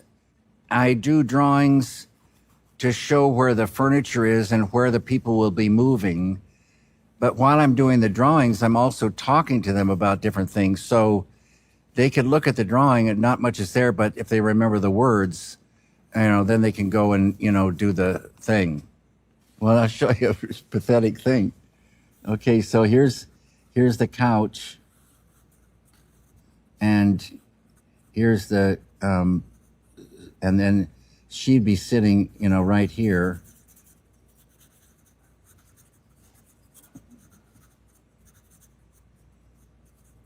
And then she's going to get up and go to the window. You got to have that window here. and then he's going to pull the curtain back. You got to have curtains there. And this is like an old, run down place. So it's going to have mopboard. It's going to be, like so. It's a standing lamp here. And then, he's going to look out. And then Pete will come in here. And so behind Pete, we got this side, this door. It's an oval top thing. And this is old wallpaper along in here.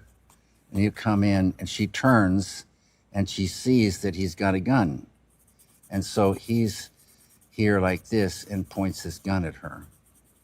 She didn't see him come in. If you can remember the words, if you looked at it later, you'd say, what the hell?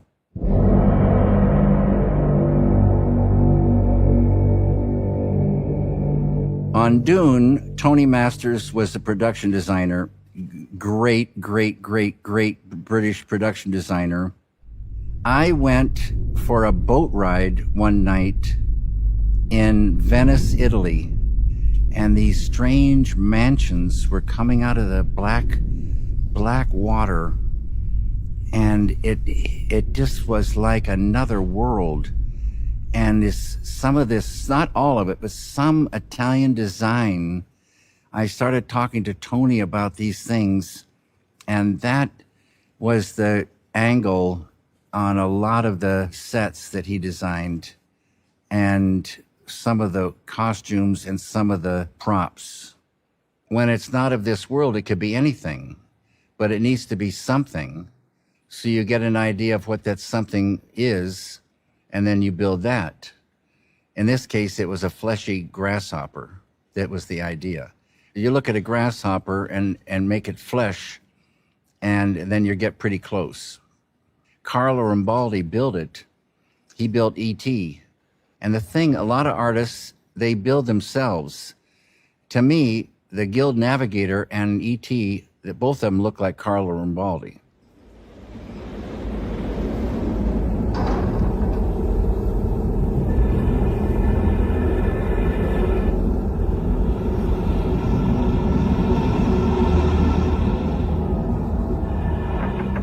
We have just folded space from X.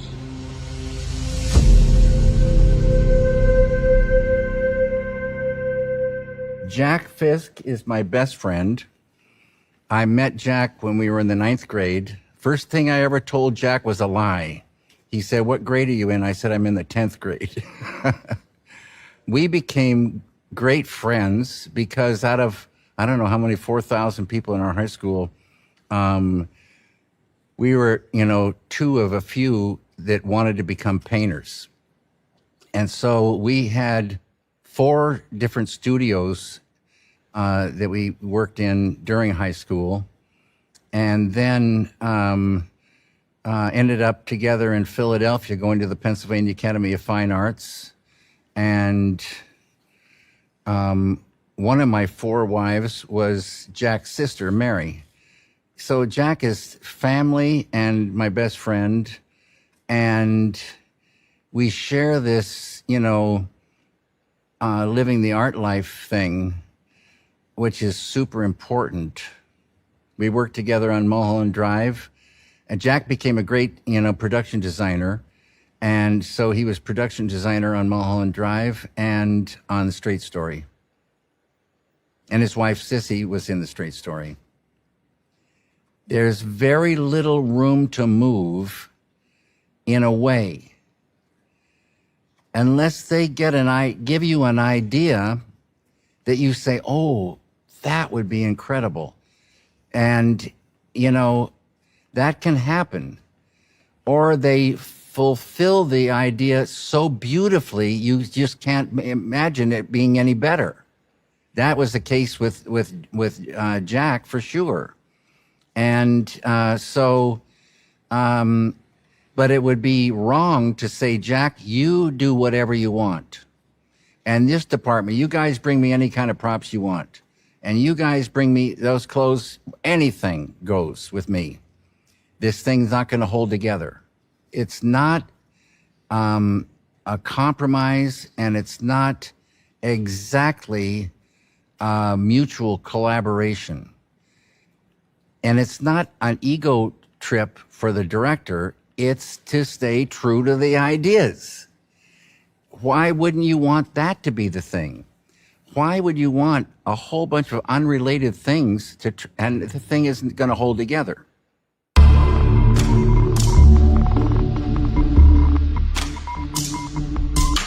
When you're location scouting, absolutely, you're looking for locations that fit the idea that you saw in your mind.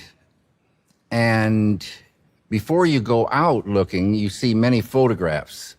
So the photographs that hold promise, then you have to go see the actual location and see if it fits the idea. I can tell, pretty quick, if it's going to work or not. If the idea says it's this way, you try to find the thing that fits the idea. And, you see a thing like in the case of Pete Dayton's house in Lost Highway, the driveway was on the left, the door was there, the living room we will enter into. On the right is a hallway that goes down to the bedrooms, and the kitchen is over here.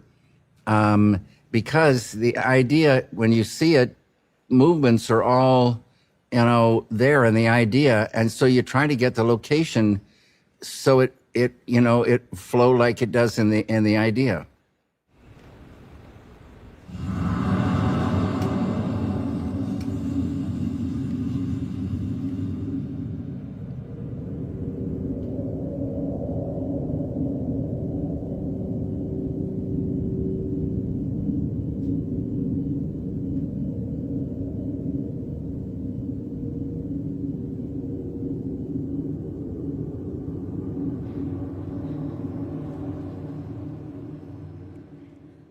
Corey is the script supervisor. Studying her face is very, very beautiful. So we get to this location, and I guess maybe I saw that balcony up there. I don't know what triggered it, but I said, Corey, come over here. And I just started looking at her face. And she said, what is it? I said, I want you to be in this. And she said, no, I don't want to do it. And I said, Corey, and then I got the costume, designer and started talking about this dress and all this stuff. Pretty soon, Corey came out, and she was just beautiful. And there she was, has the last line in the film.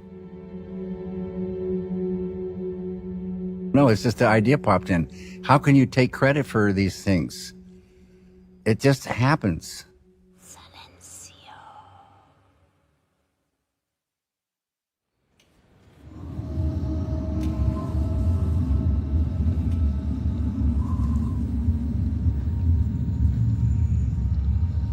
Patty Norris was production designer.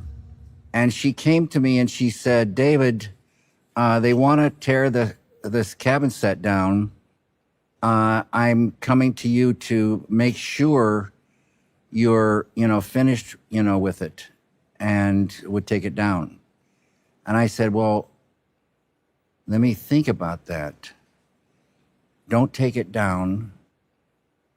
But she started this thing going, and I went over to Gary D'Amico's trailer, and Gary is special effects.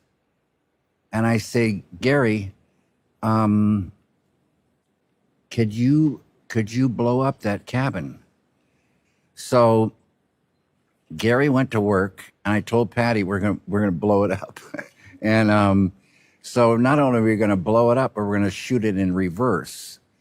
And what was even more beautiful, since Gary didn't have the things he would have used, he came up with these balloons of gasoline and other things that he had, and it was a soft explosion. It was soft and different than it would have been.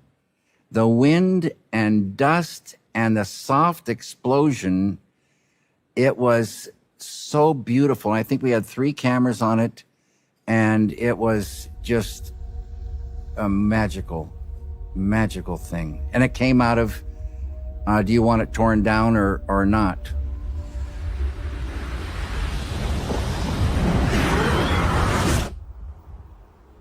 It's like along the way, ideas can come, and you say, oh, that is so necessary.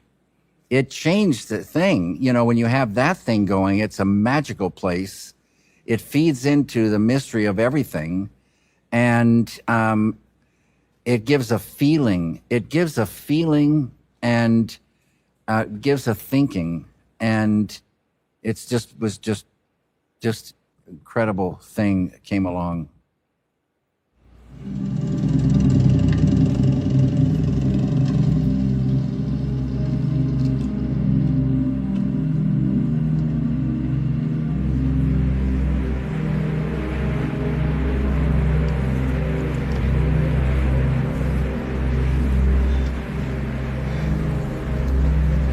James, they're looking for you. There's many stories connected to that particular scene right there. It was so cold. I went to this outdoor sporting store and got clothes, and the guy said, these clothes, you could be warm at the North Pole. I was freezing in those same clothes that night. It worked, the cold worked into the bones. We were shooting this scene, and it came time to move into the close-ups, and we got in there. Both James and Donna were shaking. They were so cold, and snot was coming out of their nose. Their noses were bright red, and it would have been a joke to try to make this, thing there at night with that weather. So we pulled the plug and went home. The next day, we woke up, there was 2 feet of snow on the ground. So all the things we were supposed to do that day were we couldn't do them. And then I think it was probably Patty had the idea, come to my workplace, and on the 2nd floor up the ramp is this concrete area. We open up all the windows, bring in some trees, and we can shoot those close-ups right there. It'll be cold enough to see their breath, and it will be beautiful. And that's exactly what we did. Indoors, daytime, against 2 cut-down trees.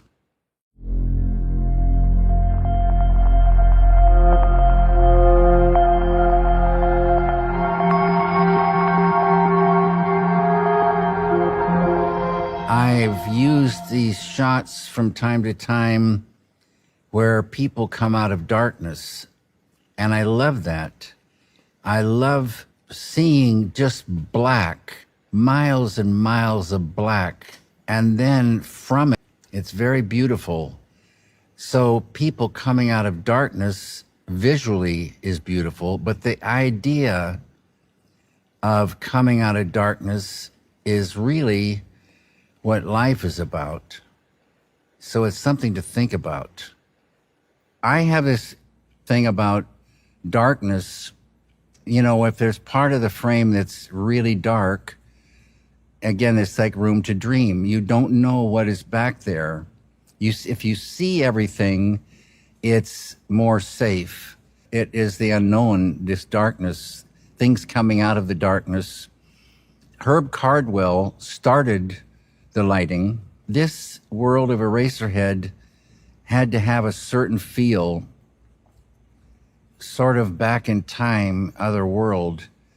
And Herb lit mostly with these little inkies, many little lights, darkness. It was so beautiful. It was magical.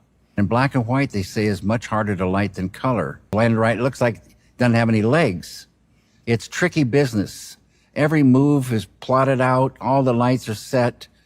And with Jack, Nance playing Henry, it was like choreographed, down to the nth. Jack loved doing this, just to know every single little move. And it was so good, Herb could just, dial in the lights to catch this and let this go into darkness and come out and get this.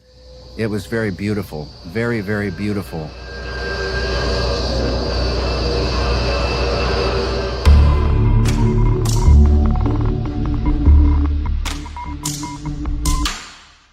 Freddie Francis shot Sons and Lovers.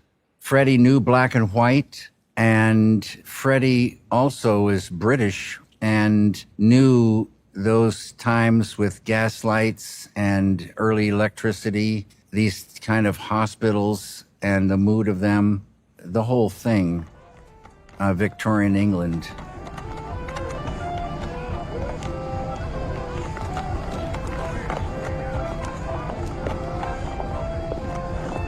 So this was the beginning of the Industrial Revolution, and smoke, smokestacks, machines, all these things were coming into being, and so they had to be in the world of the Elephant Man.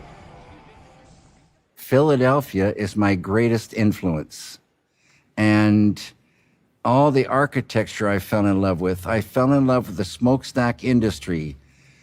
Smoke and fire, all the noise, the machinery, the steel, the houses they lived in, the imagined life. It just was thrilling to me. And that all came out of Philadelphia. The only problem I ever had, a lot of times Freddie didn't want to make it as dark as I wanted it. And he would always say, Lynch wants it so dark you can't see it. But that's not true. There's a mood. And also London, in those days, they say the fog and smog, was so thick. You want that kind of feel everywhere. And a lot of times really, really dark and a mood, especially at night. Freddie was absolutely fantastic. Became a great, great friend of mine. And after The Elephant Man, he shot Dune. And after Dune, he shot Straight Story.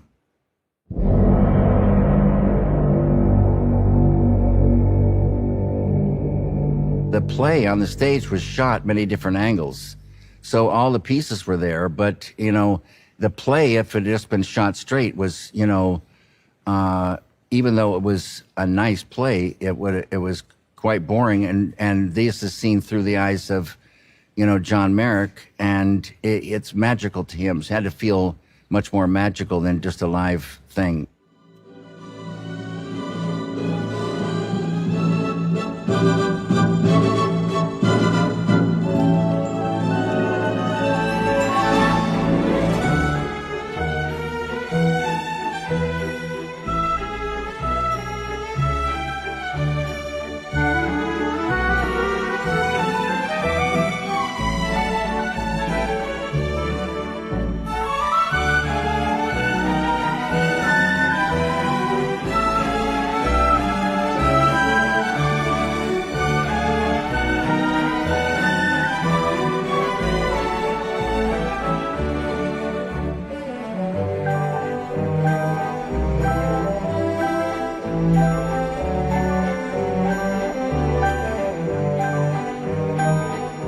It would be so easy to do that today in digital, so easy. But then it was so difficult. All these things have to go on an optical printer and get, all the little dissolves and fades and all these different things, putting it all together had to be planned out to the frame and sort of really kind of guessed and talked out. And it was getting near the end of the mix. That thing still wasn't in the cut into the film. It took weeks, and if something goes wrong, you would have to start all over again.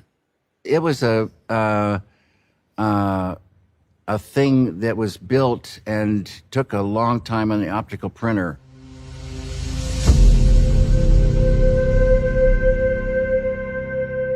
In Eraserhead, I would do these little storyboards and to kind of work things out for myself and show them to Herb or Fred. But mainly I just like drawing them. And I would change them sometimes too. But I always say, you know, like, again, common sense for special effects shots or things involving lots of things that need to come together. Everybody needs to know. Those things are talked about and drawn out and organized so that lots of different people know exactly what needs to be done and when and how. I had printed up like these little 185 squares. They're all up and down the page. And then I would say have the dresser here. And then I would have Henry, his suit here. And I'd have the box on the wall here and a plant here. And maybe he would be reaching out to get something. So it'd be like that. Yeah, they were a little bit bigger than that, and I was using a pen rather than a marker. So they were a little bit better detail. And Henry, the thing about the widescreen, pretty widescreen, is Henry's hair is tall. So I would, you know, have to, you know, his hair would probably go out of frame. Like that. And I'd go along, you know, do the sequence.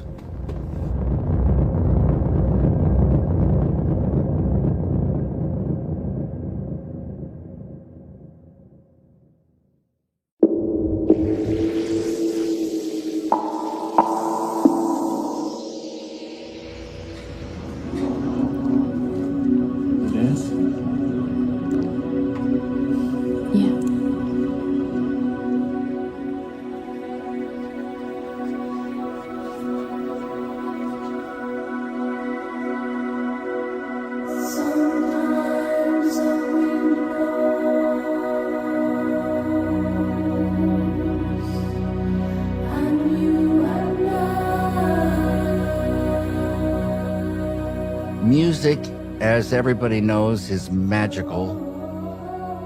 And what you try to do in a film is get the correct music.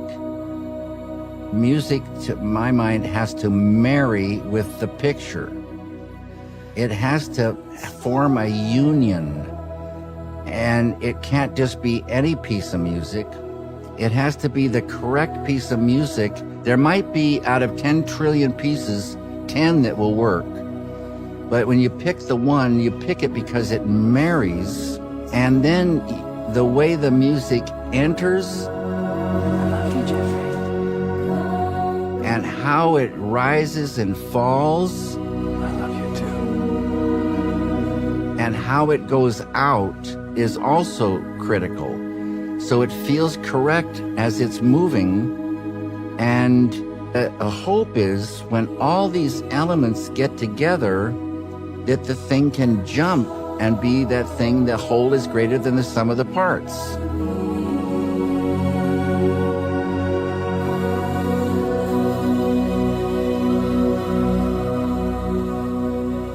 This, oh, it's a long story, this thing. It's a story of me meeting Angelo Badalamenti. I wanted the Song to the Siren by This Mortal Coil to be in Blue Velvet. And Fred Caruso, bless his heart, looked into it, and they wanted a whole lot of money. And Fred said, David, you're always writing these little things on pieces of paper, these things. Why don't you write something and send it to Angelo, and he'll write a song for this. I said, Fred, there are 25 trillion songs in the world. I want Song to the Siren by This Mortal Coil. What makes you think I could write these little things on a piece of paper, send them to Angelo, he's going to do something to top that? There's no other song that I want.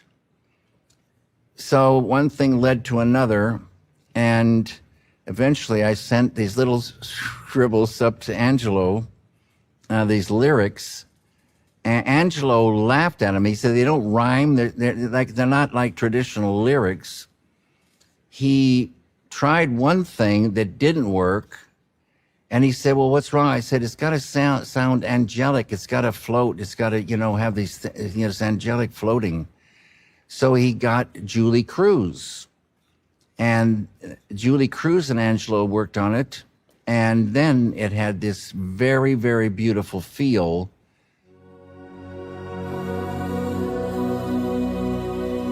I still loved and always will love This Mortal Coil's version of Song to the Siren, but I got to use it in Lost Highway event, after this. So, but Mysteries of Love does have a good feel for this, and it's turned out to be, in my book, a good song.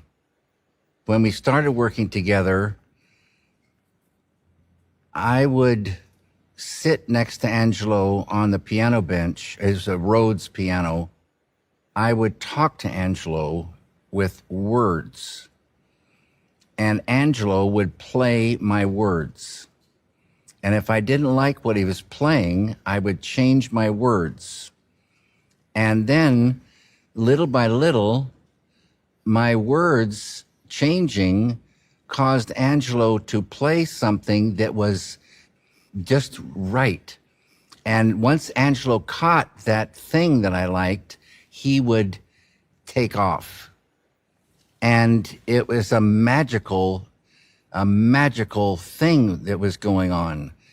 Once he caught a thing, this great talent of Angelo that pulls your heartstrings, this most beautiful stuff comes out. And many times I'd start crying. It was so beautiful. It was incredible. I work that way with Angelo still to this day, talking and him playing.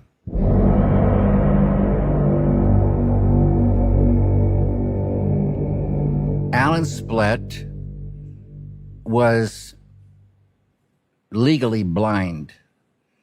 He wore contacts, but if he did have glasses on, they were the classic Coke bottle glasses. And so he couldn't get a driver's license. So I always thought that this sense of hearing went way up in Al to compensate for his, blindness. And also Al loved high quality sounds, clean, full sounds. So miking things and he loved to experiment. So he loved to, collect sounds and at least with me, make sounds. But he just had a great ear and authentic, natural things recorded in the most perfect way, and technical, genius too. He was really a perfectionist. That's what Al he knew that's what I wanted. And so Al, when he worked with anybody, he would try to find the sounds, the best quality sounds, or best, create the best quality particular sound for that film. I can tell you an example of a sound Al and I built for Eraserhead. We filled the bathtub with water and floated a Sparklets water bottle, just barely touching the water bottle, and a microphone down inside halfway down inside the Sparklets water bottle and just gently moved it around the tub. And it had this fantastic ethereal, it was a unique sound. It had an ethereal quality that sort of danced and it moved. And it's in Eraserhead in the scene with the beautiful girl across the hall and Henry in the bed in a love scene.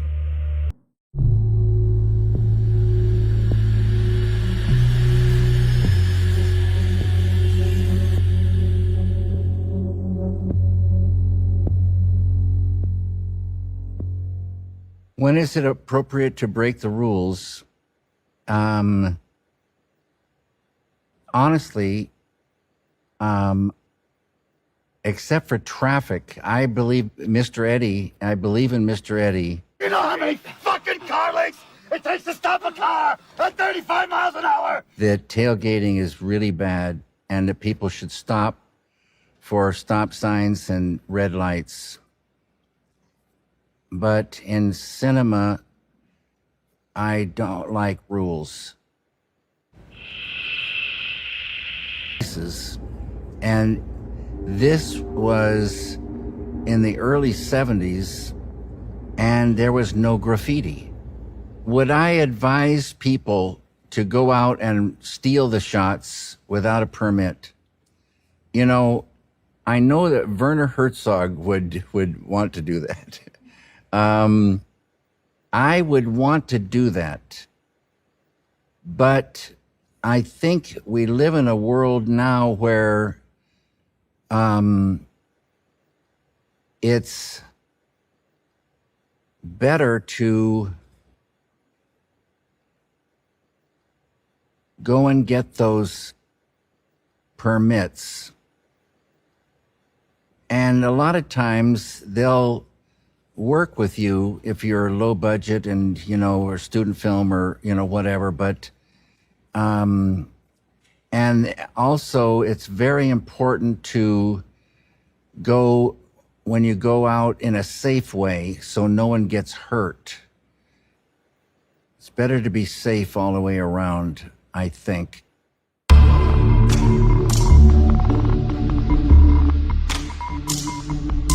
This Lumiere project where they asked 40 different directors to make a film using the original Lumiere Brothers camera, which is made of wood, beautiful wood, brass and glass.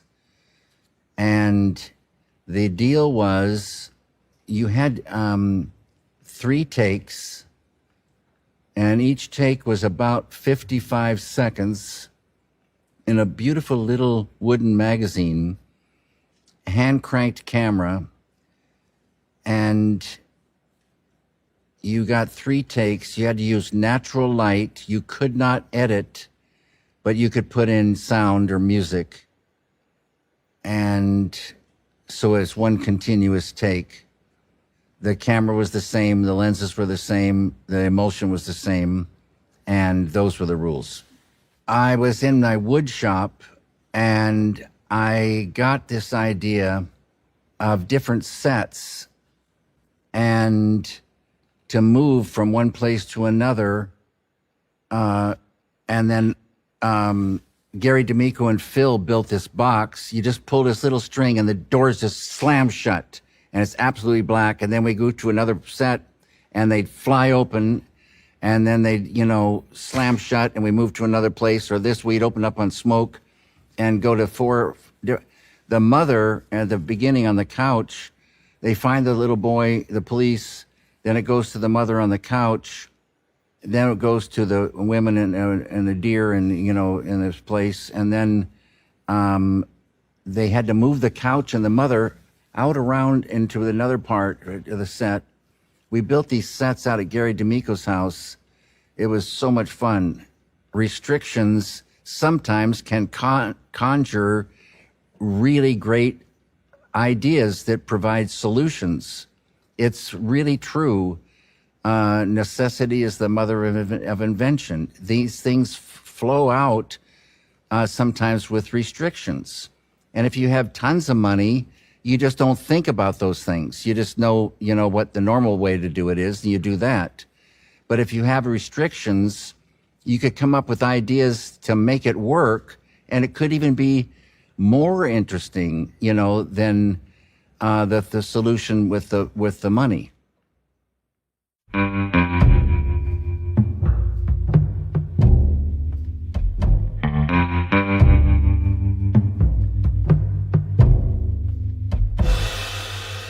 When you make a decision, you think it's a correct decision.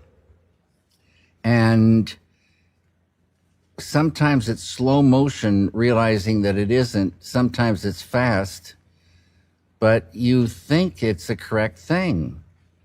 All along the way, every single day, every single moment, we're making decisions. And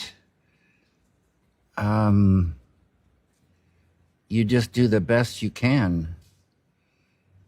If things turn out to be a failure, like what happened to me on Dune, I say it's a blessing in a way. There's nowhere to go down further. You can only go up. So there's a sense of freedom that comes out of a failure.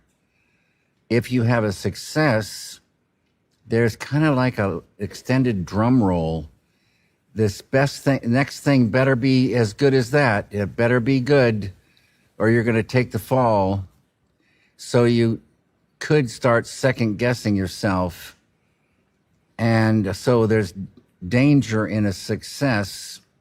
I just keep going back to Dune as being a major failure for myself, and making Blue Velvet came out of that.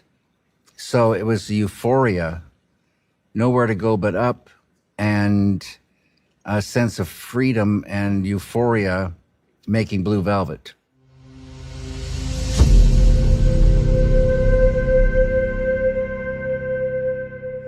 You don't have to suffer to show suffering. You don't have to be filled with turmoil to show turmoil. Have it in the story. I don't know what goes on in artists' heads, but I think all the great artists loved, working. And a lot of people say, well, suffering is good for art. Look at Van Gogh, they say. And I say, let's take a look at Van Gogh. Van Gogh didn't go out painting because he hated it, or he was suffering. The only time he was happy probably was when he was painting. He painted because he loved to paint.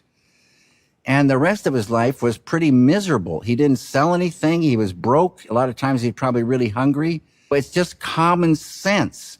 Suffering reduces. It's the enemy. Negativity is the enemy of creativity. It's common sense.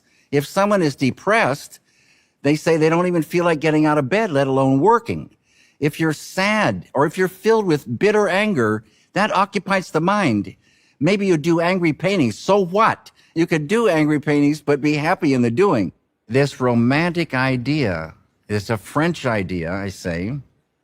This guy is starving in the garret. It's so romantic. He's cold. He's starving, and it's romantic. It's romantic, really, for everyone but him. If he was honest, he'd say, I don't want to be cold and freezing here. I don't want to live this charade that, this is cool. I don't want to be starving. I want to feel good and paint. If they're really honest, it would be a lot better to do the work and not suffer. And especially if they knew that more ideas would flow and the work could, blossom, who knows where.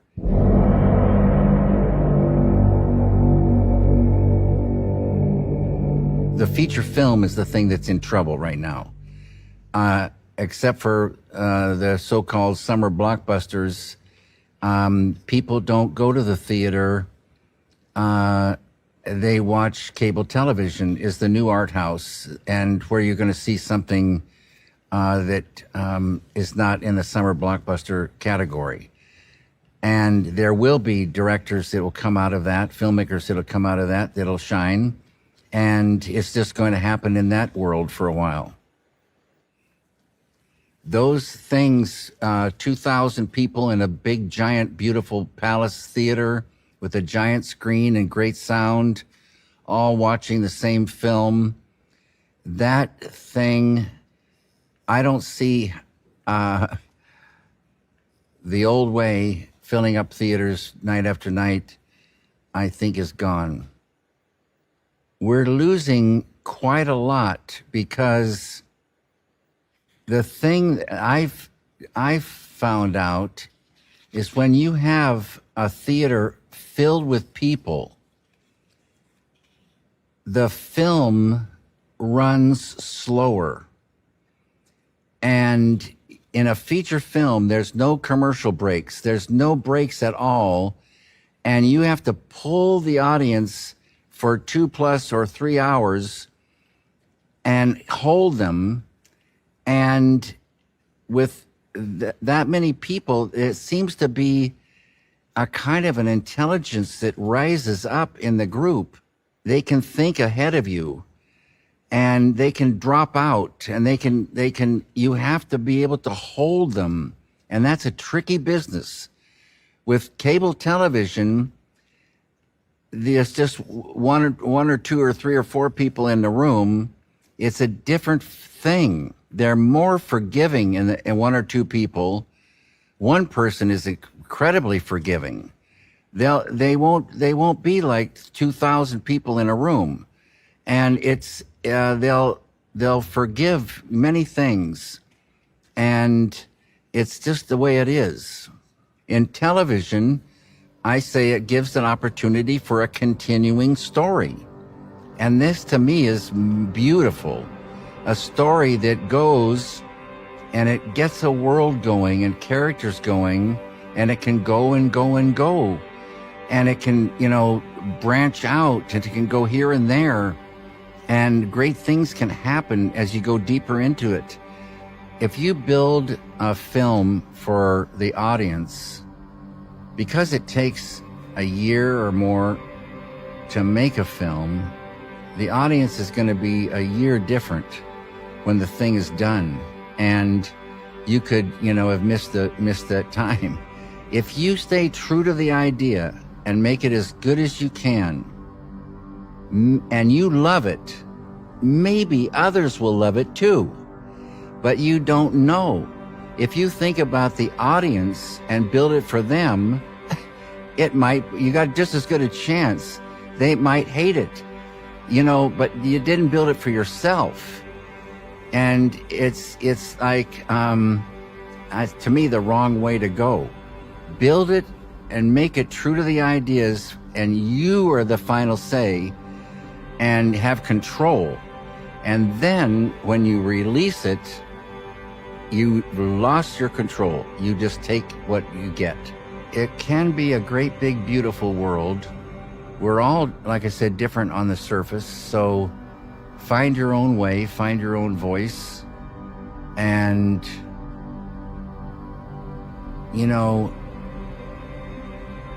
compromise is not an option. Well, thank you all very much for listening and watching. I hope this masterclass has been beneficial to you, and I want to wish all of you all the very best of luck. Take care.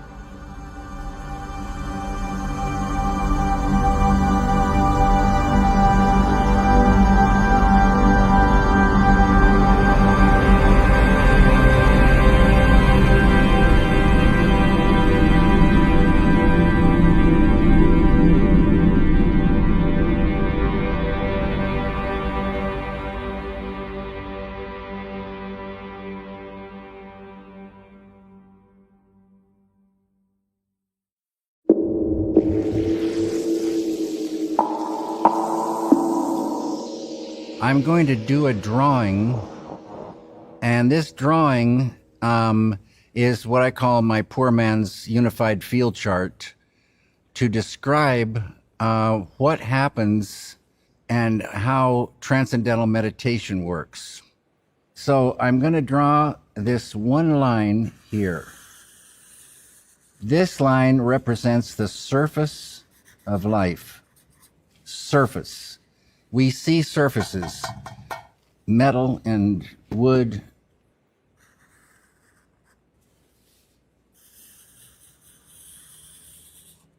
This side of this line we call matter, and this side we'll call mind. Mind and matter. They say about 300 or 400 years ago, these people called scientists, they wanted to know what this matter was. What is metal? What is stone? What is water? What is flesh? What is it really? So they started looking into matter. And they found cells. And they went a little bit deeper, and they found molecules. Imagine what it was like for them to find a molecule. Then they went deeper, and they found atoms. For a long time, they thought the atom was the smallest particle. They went deeper and deeper, and till they found what they call the elementary particles, the smallest particles in manifestation. All these subatomic particles in here, bosons, hadrons, whatever all, quarks. They found 4 forces that act upon these particles. 4 forces. And on a deeper level, they found that these 4 forces became 3. These 2, electromagnetism and the weak force, united. And on a deeper level, they found the 3 became 2. Gravity and the unity of these things, rather. Grand unification. In the 1970s, modern science, quantum physics, discovered the unified field. The unity of all the particles and all the forces in manifestation. Unified field. Oneness. And this field is unmanifest. Unmanifest. There is no manifestation in this field. It is a field of no things. Yet, even our scientists say that everything that is a thing has emerged from this field in a process they say is spontaneous sequential symmetry breaking, implying that this field is perfect symmetry. Ancient Vedic science has always and forever known about this field. And they say it is a field of pure consciousness. Self-referral, pure consciousness. Transcendental meditation is a mental technique, an ancient form of meditation brought back for this time by Maharishi Mahesh Yogi. He didn't make it up. It's an ancient technique, and it involves a mantra. And the mantra is a very specific sound, vibration, thought. And this mantra you're given in transcendental meditation is like a law of nature, designed for a specific purpose. And that purpose is to turn the awareness from out, 180 degrees to within. Once you're pointed within, you will naturally and easily dive through subtler levels of mind and then deeper and subtler levels of intellect, and they correspond to levels of matter. And at the border of intellect, you will transcend. Transcend is the key word. This represents the whole field of relativity. You'll go beyond the field of relativity and experience non-relative absolute. This field is eternal. It is unbounded. It is infinite. It is immutable, and it is immortal. It's for always and forever been there. It never had a beginning. It's there now, and it will be there forever. Everything in the field of relativity has a lifespan. Some super short, some not so long, some long, some extremely long. But everything within the field of relativity has a lifespan. When you transcend and experience this field, because this pure consciousness has qualities, all positive qualities, you will experience unbounded intelligence, unbounded creativity, unbounded happiness, unbounded love, unbounded energy, unbounded peace. Unbounded intelligence, creativity, happiness, love, energy, and peace are waiting for us in the big treasury within each one of us human beings. All we need is a technique to get us there. In the world out there, there's many, many forms of meditation.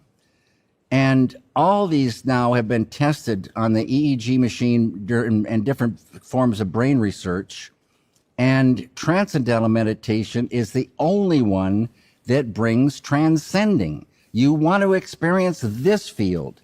Every time you transcend, you infuse some of this. And if you had a ball of consciousness this big, you infuse some of this, that ball of consciousness is going to expand. In the 70s or 80s, there were things called consciousness raising groups. They weren't raising consciousness, they were raising information. This is a way to get more consciousness. Every human being has consciousness, but not every human being has the same amount. The potential for each one of us glorious human beings is infinite consciousness, enlightenment. It just needs unfolding. You unfold it by transcending. You go where it is and bring it out. It makes perfect sense. And in expanding this consciousness, you're making the subconscious conscious. In enlightenment, there's no sub. It's all consciousness. And you're dealing with a full deck. Right now, everybody enjoys waking, sleeping, and dreaming. But there's 4 states of consciousness above that, culminating in what they call unity consciousness, which is supreme enlightenment. It just needs unfolding. And this is the way to do it. This is an area of all knowingness. This is where, all that intuition comes more and more and more, the more you transcend. In transcendental meditation, you practice this technique 20 minutes in the morning, 20 minutes in the afternoon, and then the rest of the time you go about your business and watch things get better and better and better. The side effect, there's a side effect to expanding consciousness. And the side effect is negativity begins to recede, evaporate, go away. They say negativity is just like darkness. And you say, what is darkness? And you look at it and it's nothing. It's just the absence of something. You can't go down to the store and buy a dark bulb, turn it on and the room gets dark. Darkness is the absence of light. You ramp up this all positive and automatically negativity will go just like darkness goes in sunlight or with an incandescent light. Automatically without trying. Things like stress. This world is stressed like crazy these days. Post-traumatic stress. So traumatic stress, it saves the vets suffering from traumatic stress. Anxieties, tension, depression, sorrow, hate, bitter, selfish anger, and fear all start to lift away. I call it the suffocating rubber clown suit of negativity starts to dissolve.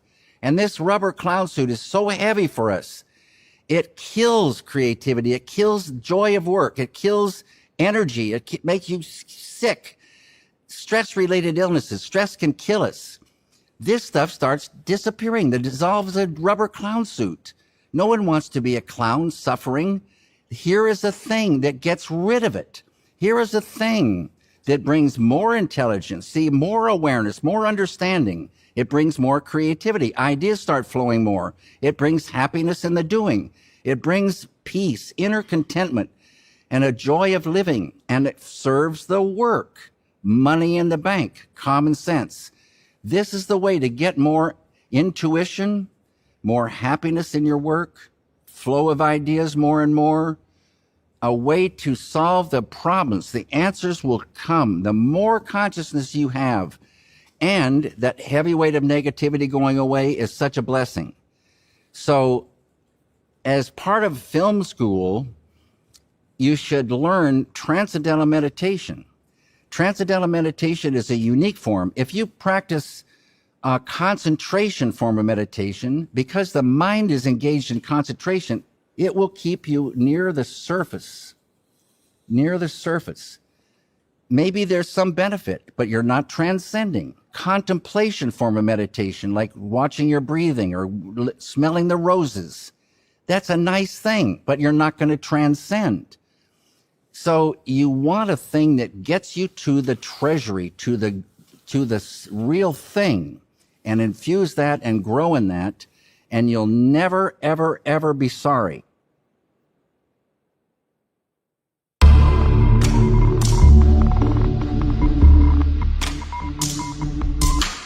To start Transcendental Meditation, it takes 4 days, about an hour and a half each day, and then you have the technique for your rest of your life.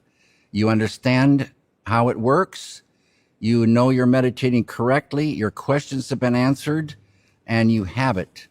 You need a legitimate teacher of Transcendental Meditation as taught by Maharishi Mahesh Yogi. There's other people out in the world that, oh, I'll teach you that, I'll do this, and that. It's not the real thing. You want a legitimate teacher. And you can call the TM centers, and they will, confirm the teacher being legitimate. And like I said, 4 days, about an hour and a half a day. And then you're rocking.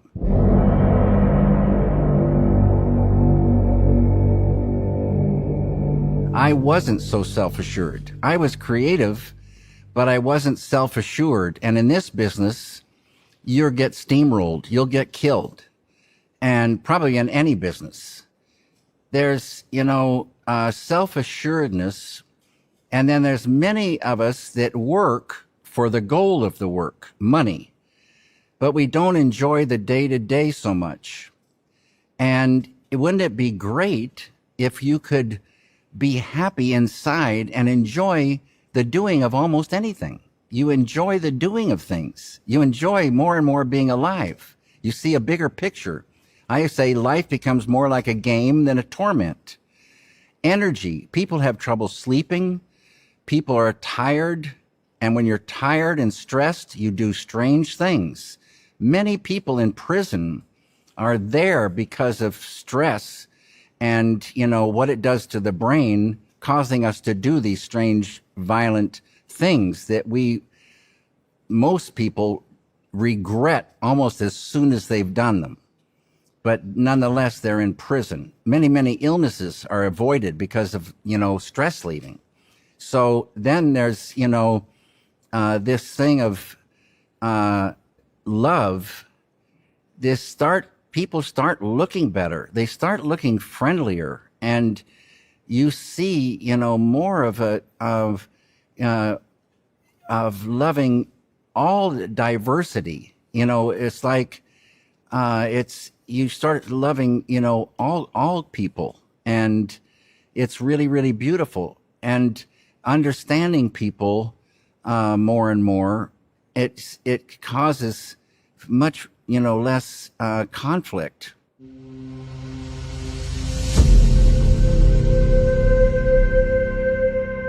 Negativity is the enemy of creativity. It's common sense. If someone is depressed, they say they don't even feel like getting out of bed, let alone working.